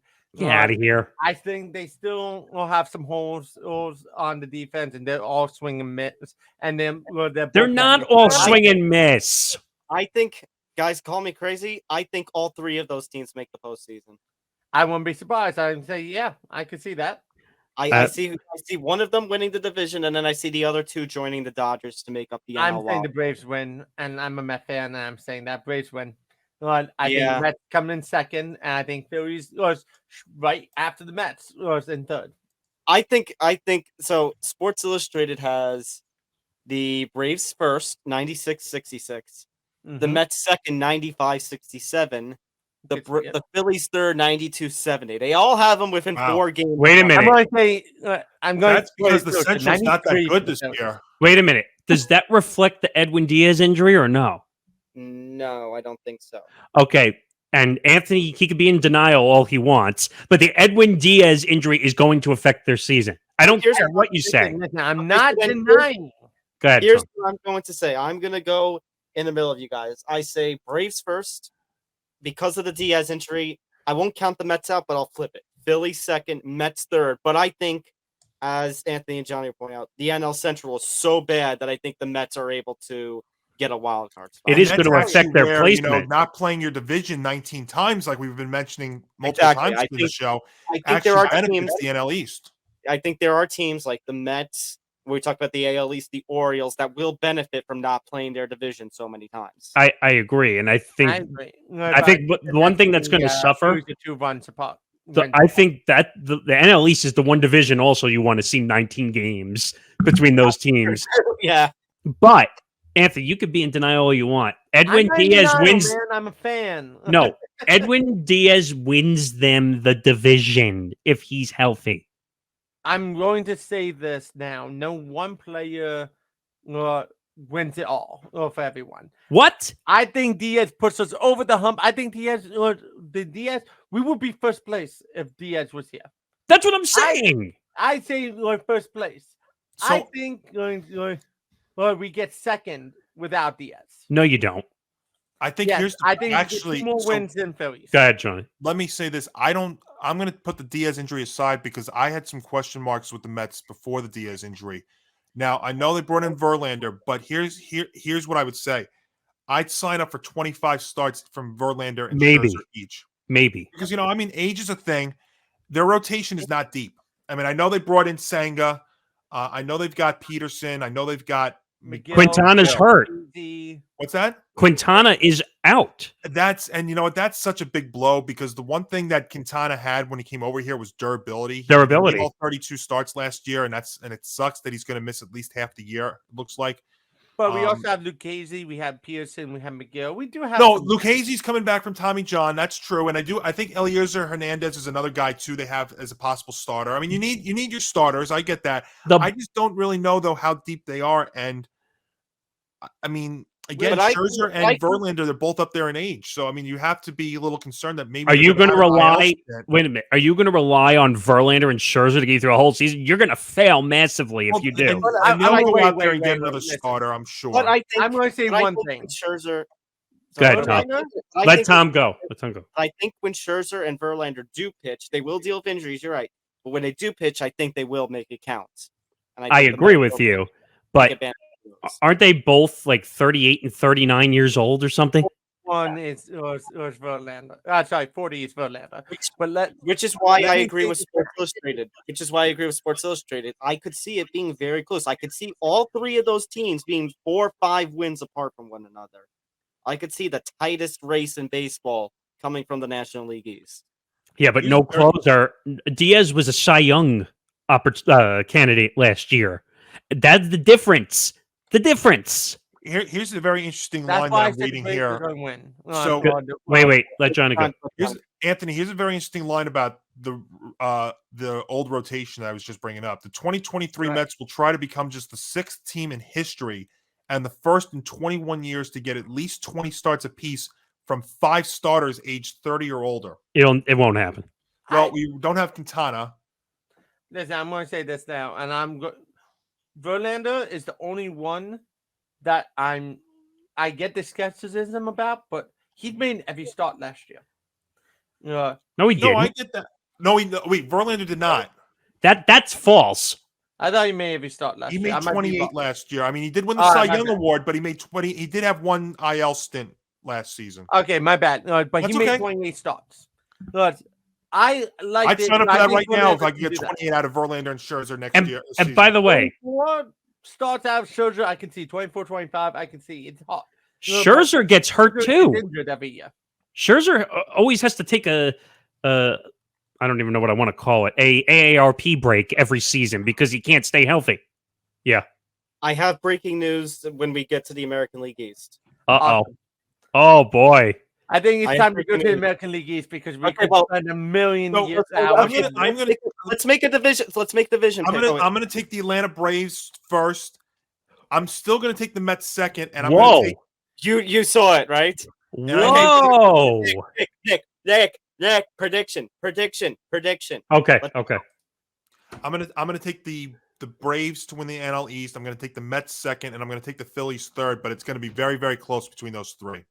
I think it's gonna be very close. I say Braves win the division. Mets and Phillies do make it as wild cards. Atlanta wins the division. Philly comes in second. No way Mets finish. They're gonna finish third because they don't have Diaz. Do you see the Mets still getting a wild card? It's gonna be close.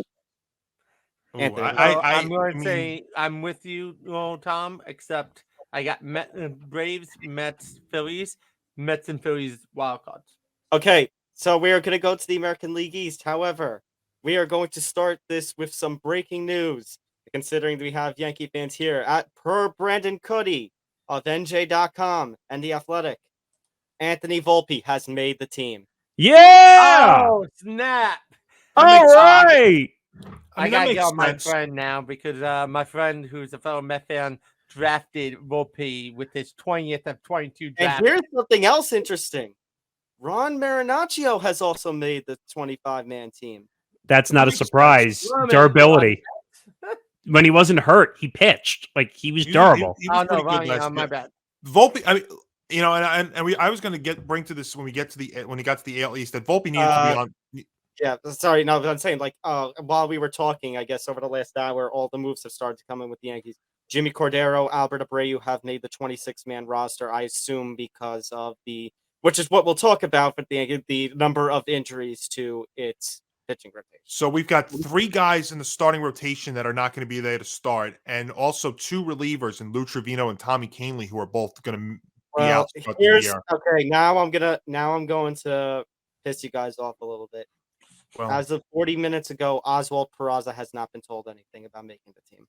Well, that makes sense because if Volpe's there, then Volpe's the top prospect. Yeah, he's the top shortstop prospect. Now, if Donaldson wasn't on the team, then he could be there. But I don't know about that. Because I'm assuming IKF is probably going to be there.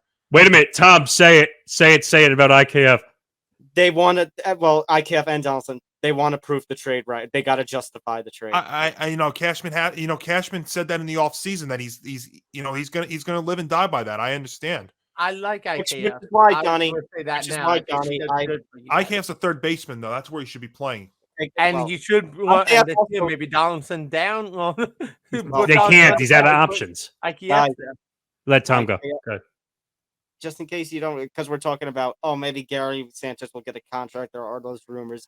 Guys, if you forget something, IKF originally came up as a catcher. That's true. Well, That's I think true. That is true. that's not going to He's happen, though. solid on a lot Well, of I things. mean, to be fair though, last season Which is why Johnny, I'd say, which is why, well, the old Nick might have, the other Nick might have thrown little tomatoes at me for saying, I think Gary Sanchez and the fact that they held on to him so long has done too much damage to this. It was damage, and well, I'm not going to make my opinions about that. But my point is that he was held on to too long.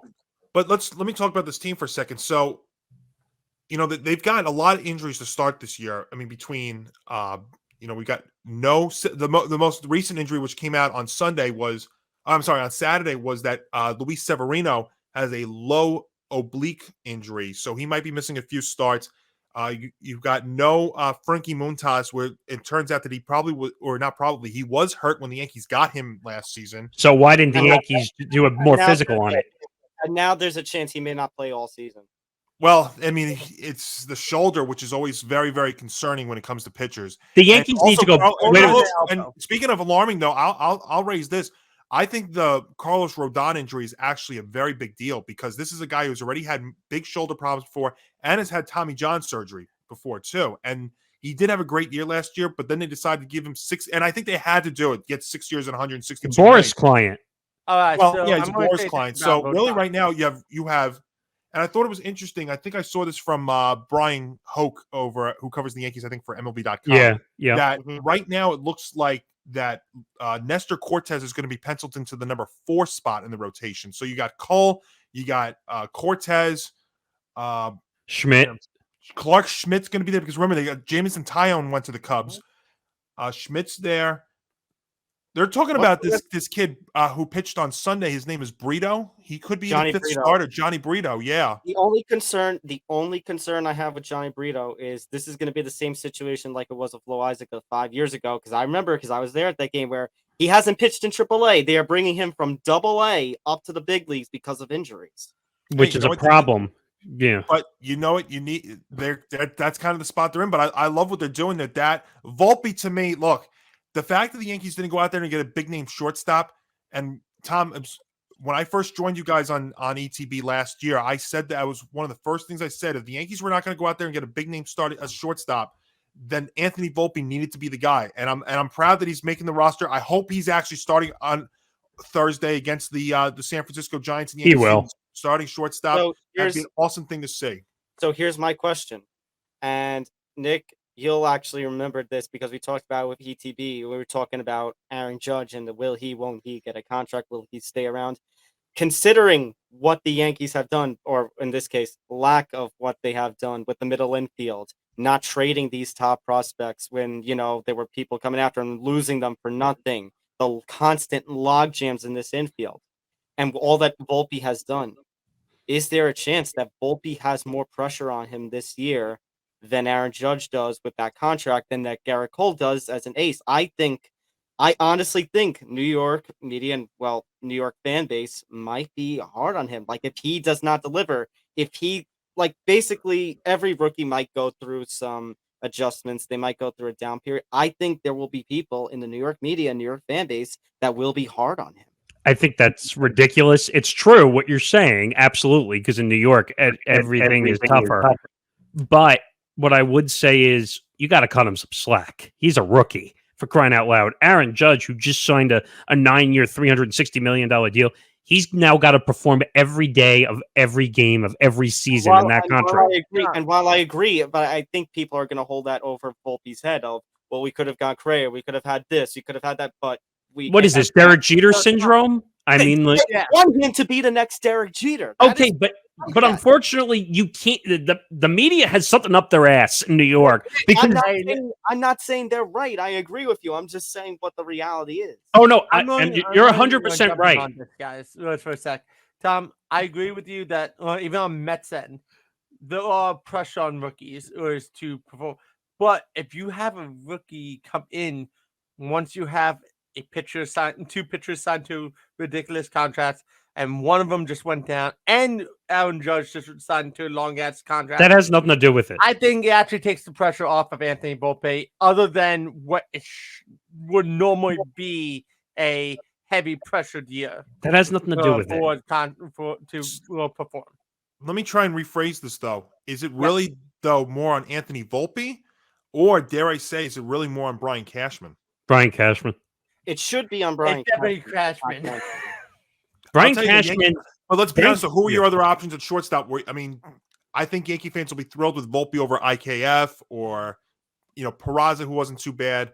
But Yankee fans also need to relax. Well, okay? Here's the question. Well, I think they're getting desperate, though, because, they're talking about, 14 years now without a World Series. Well, they didn't. I mean, if you look at what they really did, though, in the offseason, really, not much. The big thing the big guys they brought in was Rodon, because they re-signed Rizzo, they re-signed Judge, but their big move was Rodon. Chapman's gone, Tyone's gone. Remember Chad Green, even though he's having Tommy John surgery, he's gone. Their bullpen's going to be very different, and their rotation. This is kind of interesting. So Cole, obviously, we know that. When Clark Schmidt is your number 2, and I like Clark Schmidt, but when Clark Schmidt's your number 2, there's a problem. That's a major problem. 3 starts last year. I think, Cortez, Domingo Germán. I'm curious to see if Brito Johnny Brito is their number 5 guy. And I think because we talked about the offense, talked about potential rebuild, talked about everything last season, but now this is actually a case where pitching, I think, no matter the pressure or not on Volpe, the pressure on even with all that, considering now 3 starters have just gone down, the pitching is going to be the big talking point of this team at this point. I'll give you someone who has a lot of pressure in that rotation. It's Nestor Cortez, because he's the guy that they leaned on last year. And what happened? He got hurt because they leaned on him for innings. He's the guy you're going to have to watch and make sure he stays healthy, because he's the innings eater in this rotation. You would think Cole, but here's my question, because I saw people debating out this, because even this morning they said they still were not going to make a decision about starting shortstop. Do you think, speaking of Cashman, do you think the Yankees are trying to pull off one last desperation trade, considering their logjam and considering the fact that they're now desperate for another pitcher? But who's out there? I think it's not a matter of that. I think it's a matter of either trying to get rid of IKF, or dare I say, and I championed it at the end of last season, maybe getting rid of Glaber. Oh, no, I've been on that train forever that they should trade Glaber, because I don't think he fits there. Nick, it's not who's left out there. It's who is willing to give them a price. Well, who's out? What I mean is who's out there value-wise that would fit. I think they screwed up by not making that trade with the Marlins for the starting pitcher. Pablo Lopez. They could have traded Glaber then. They didn't do it. They messed up, and to be honest with you, Marlins still have actually pretty depth in the rookie on the younger end pitching, that you might be able to just grab someone, but it's not going to be a 1 or 2. So reliever wise, it's going to be Holmes, it's going to be Loaizaga, it's going to be Peralta, Marinaccio, Michael King. Remember, who was great until he got hurt last year, and then you were talking about it, Jimmy Cordero and Marinaccio. Who's the closer? Albert Abreu. Who's the closer? The closer is probably Clay Holmes. Probably Clay, yeah. As long as he's healthy, he's dominant. We'll see what happens. Let's talk about the rest of the division. Yeah, let's talk about the rest of the division. Yeah. Okay. Red Sox, Sports Illustrated projects to finish last. Definitely. I have different numbers here, but yeah. Okay. I have that. All right, so Baltimore's projected to finish last at 76.5. I disagree. I'm going to go over. I think Baltimore will be the team that is most helped by not having to play your division so many times. And I will say, I think Baltimore finishes above 500. I think, and I was talking to Hank about this, the inexperience is still there. You're right. Their catching prospect and their third base prospect over the last couple of years are some of the better mashers when it comes to offense. I don't know, but their pitching is better. It's not great, but it's better. And then you look at Boston. They have Boston at 78.5, 2 over Baltimore. I think Boston's going to be a disappointment this year. I think it's going to be under. I think I agree with Sports Illustrated. I think Boston's 75 wins. I think you guys are going to hate me. I'm going to say Baltimore's coming in third this year. I think they're going to do a major shock. Can we slow down the brakes on Baltimore? Well, I think he comes in third. Anthony, I'm sorry, Tom, go for it. Okay, because here's my question then for you, Anthony. Does that also coincide with you think the Rays are going to be a disappointment? I think it's going to end up being a fight between Baltimore and the Rays. Do you want to know what their number is? What's the Rays number? Rays, go ahead. 89.5. Definitely. Nah, I think they get less. That's interesting, Nick, because the Sports Illustrated has them at 82. I think they're more closer to 500. The Rays. I think they're closer to 500.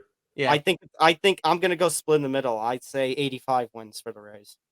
And I think that's being generous because we don't know what their team is really going to be. So the Rays know how to play that team. That's the thing.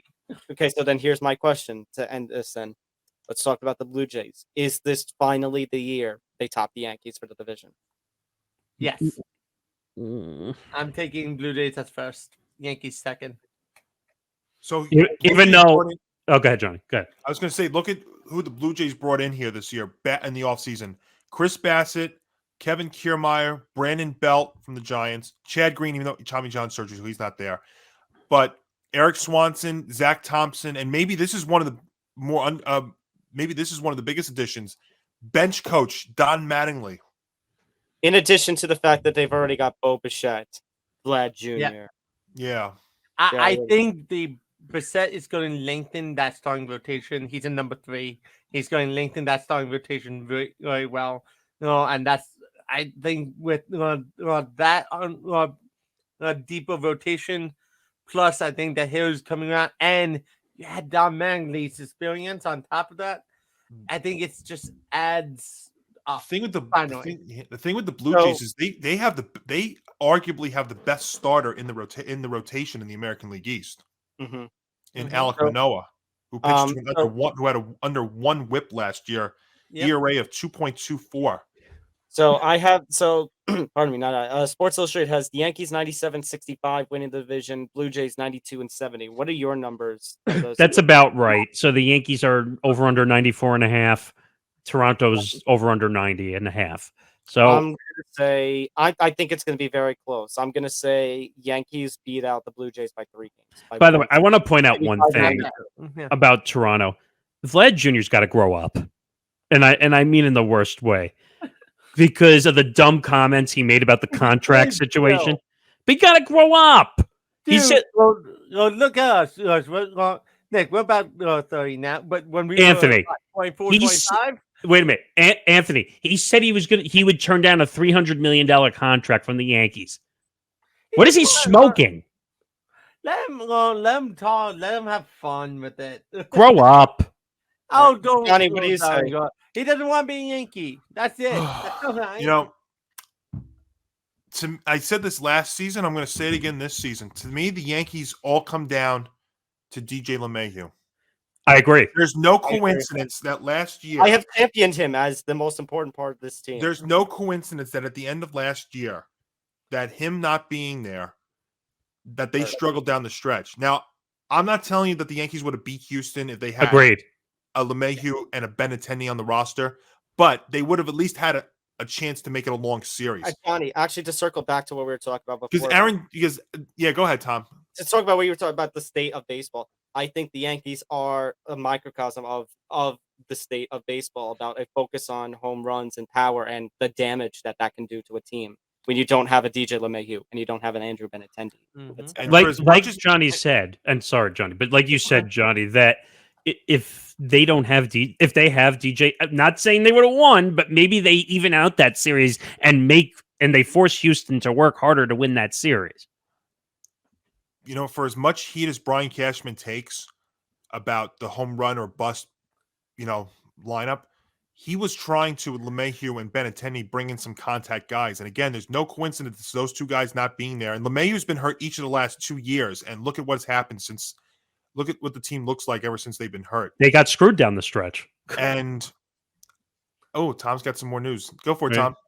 Per Joel Sherman, Volpe is expected to be the Yankees starting shortstop on opening day. That would be awesome. That means he'd be the youngest person there since Jeter. And that makes sense. I mean, that to me makes sense, and it's going to be an awesome sight to see there on Thursday. He deserves it. He earned it. I'll tell you what. I think the Yankees are going to win the division, but you were going to be biting your fingernails all season with them because there's just the lineup. I mean, Judge is great, but he's not going to hit 62 home runs again this season. LeMahieu, can he stay healthy? Donaldson, I don't trust at all. I don't trust him offensively or defensively. He doesn't get on base either, which is, the other bad thing about him is that he doesn't draw walks and doesn't get on base. I like Oswaldo Cabrera. I mean, I think every team needs an Oswaldo Cabrera kind of player on their roster. I mean, he's great. Bader's great, but he's not going to be there to start the year because he's dealing with the oblique injury. So, Johnny, could you see a situation? And I think maybe you and I are both hoping this, that whoever doesn't make the team, like your Dominguez's and et cetera, play so well in AAA throughout the first 4 or 5 months of the season that basically come August, whatever, trade deadline or August, whatever, the Yankees are basically forced to release Josh Donaldson to make room. Well, for who? To make room for anybody who doesn't make the team, like a Dominguez or Jason. You're talking about Peraza if he starts in AAA. Oh, I was going to say, you're talking about Jason Dominguez, the outfielder. He's not ready yet. I mean, I'll tell you right now, he's the guy that actually you want to talk about Volpe. I mean, Dominguez is going to be better than him, and I think he's still like 2 years away. But I mean, he's going to be my point, Johnny. My point was like August 17th is usually that day where it's like after that anybody can go and their service time won't start. Do you see a situation where maybe they save somebody for after August so they can bring them up, not start their clock, and then they get rid of Donaldson with only like a month or so left in the season? I don't think you know what, the way the Yankees are operating now, Tom, I don't see that happening. I think, and I hate to harken back to George's days, but I think in George's days it would be a different story. But the team's different. I mean, that's what it comes down to. So I don't, but you know what? We'll find out. So I'm going to take the Yankees. I'm going to take the Yankees to win the division, but it's going to be very, very tight. I think Toronto finishes in second. I think Tampa gets third. I think it's almost like what it was like last year. I think Tampa's third. I think Baltimore's fourth. To me, if Baltimore's bullpen was like they were last season, then I think Baltimore could exceed. And Boston, I have no idea what the hell the Red Sox are doing. So I think they are. I think they are a last place team this year. So I think it's going to be Yankees win the division. Whoever loses the division between Yankees and Blue Jays is going to make the wild card. Yeah, top wild card. Mariners, your 2, and then I think the Twins, Rays, and White Sox are all going to fight for the 3rd and final wild card spot. Right, that sounds about right. And here's the thing about postseason. So with our concerns about the Yankees and the early pitch and the pitching problems, that's why I'm going to say I think the Yankees win the division. I think the Blue Jays go to the ALCS, only to lose. Yankee fans are going to kind of only to lose once again to the Houston Astros. Well, that's not a surprise. Houston gets back to the World Series. Yankees are going to have, and I hate saying this, but the Yankees are going to have to outslug their way in the early going here. They usually don't have to do that, but that's bad because that could lead to injuries. Mm-hmm. And I hate them being like that. Last year they were able to pitch their way to win. And I hate to say it, people might take it as a worry, but the Yankees are also a warm weather team. Yeah. They usually see that's what was so weird about last year and unusual about last year was the Yankees in several years past have gotten off to slow starts, got hot in the middle of the season towards the end, and taken off from there. Last season, 2022, they got off to such a red hot start that it was just very unusual for them to fade down the stretch the way that they did second half of the year, and then just what happened with them. So that's what I think is going to go. Okay, so I'm going to say ALCS Astros over Blue Jays. NLCS. This is a tough one. I see the Padres making the NLCS again. Yeah. I see either the Braves or the Mets making the NLCS to take them on. I'm going with the Phillies over both of those teams. Because remember one thing about I think it's going to be a Philly Padre NLCS. I mean, remember those two met in the divisional round, but remember one thing about the Phillies. I mean, they did bring in who's the shortstop? What for Philly? Trey Turner. Trey Turner. Thank you. I had a Turner, but I had somebody else. They brought in Trey Turner, but remember Bryce Harper's going to be back there second half of the year, so he could be that big, like, kind of trade deadline acquisition for them. And he comes back. I still think the Phillies pitching is going to be better than they think. I think the Phillies have a chance to make a deep run this year. Okay, so I'm gonna say for the NLCS, Padres over either the Braves or the Mets. So I say rematch of 2021, Astros versus Braves, and I'm gonna go Atlanta. I'm gonna go repeat of 21. I'm gonna go Atlanta over Houston in the World Series. I like Atlanta. I like Atlanta just because of the young core. They're kind of doing what the Yankees did back then. Yeah. I think they locked everybody up over the last year. Too. I think they locked the whole core up till like 27, 28, if I'm not mistaken. So I like the Braves. I think they go back to the World Series. I like Astros Braves. I think the Braves are going to win again. I do. I think Braves over Astros. Johnny, what do you say? I'm oh man. I think the Padres and the Phillies are going to come out of the NL, come out of the National League, and of those two, I'm going to take. Oh man, that's a really tough call. I would take the Phillies. So, do you see Astros Phillies rematch then? It's hard to see anybody else but the Astros, unfortunately, coming out of the American League right now. Yeah. Even though if they take a slight step back this year, Altuve will come back. Yeah. I don't think the Blue Jays are there yet. And I don't think there's anybody in the Central really either. You guys are both right. You guys are all right. The two Central divisions to me are not that strong. So yeah, I'm gonna take. I think Philadelphia though wins it this time. I think if it's a rematch of last year, I think this time I'm gonna go Philadelphia. So that's 3 of 3 so far. Let's say the NL East wins. The Astros though, I mean the Astros are pretty much the same. The Phillies are a little, if anything, they're a little bit better. They made improvements at least.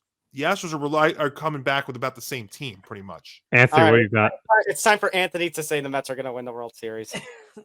No, but sell us, Anthony. Go for it. I think it's Padres over Mets in the championship, and LCS. Ooh, okay. So I got Padres over Mets, and then LCS.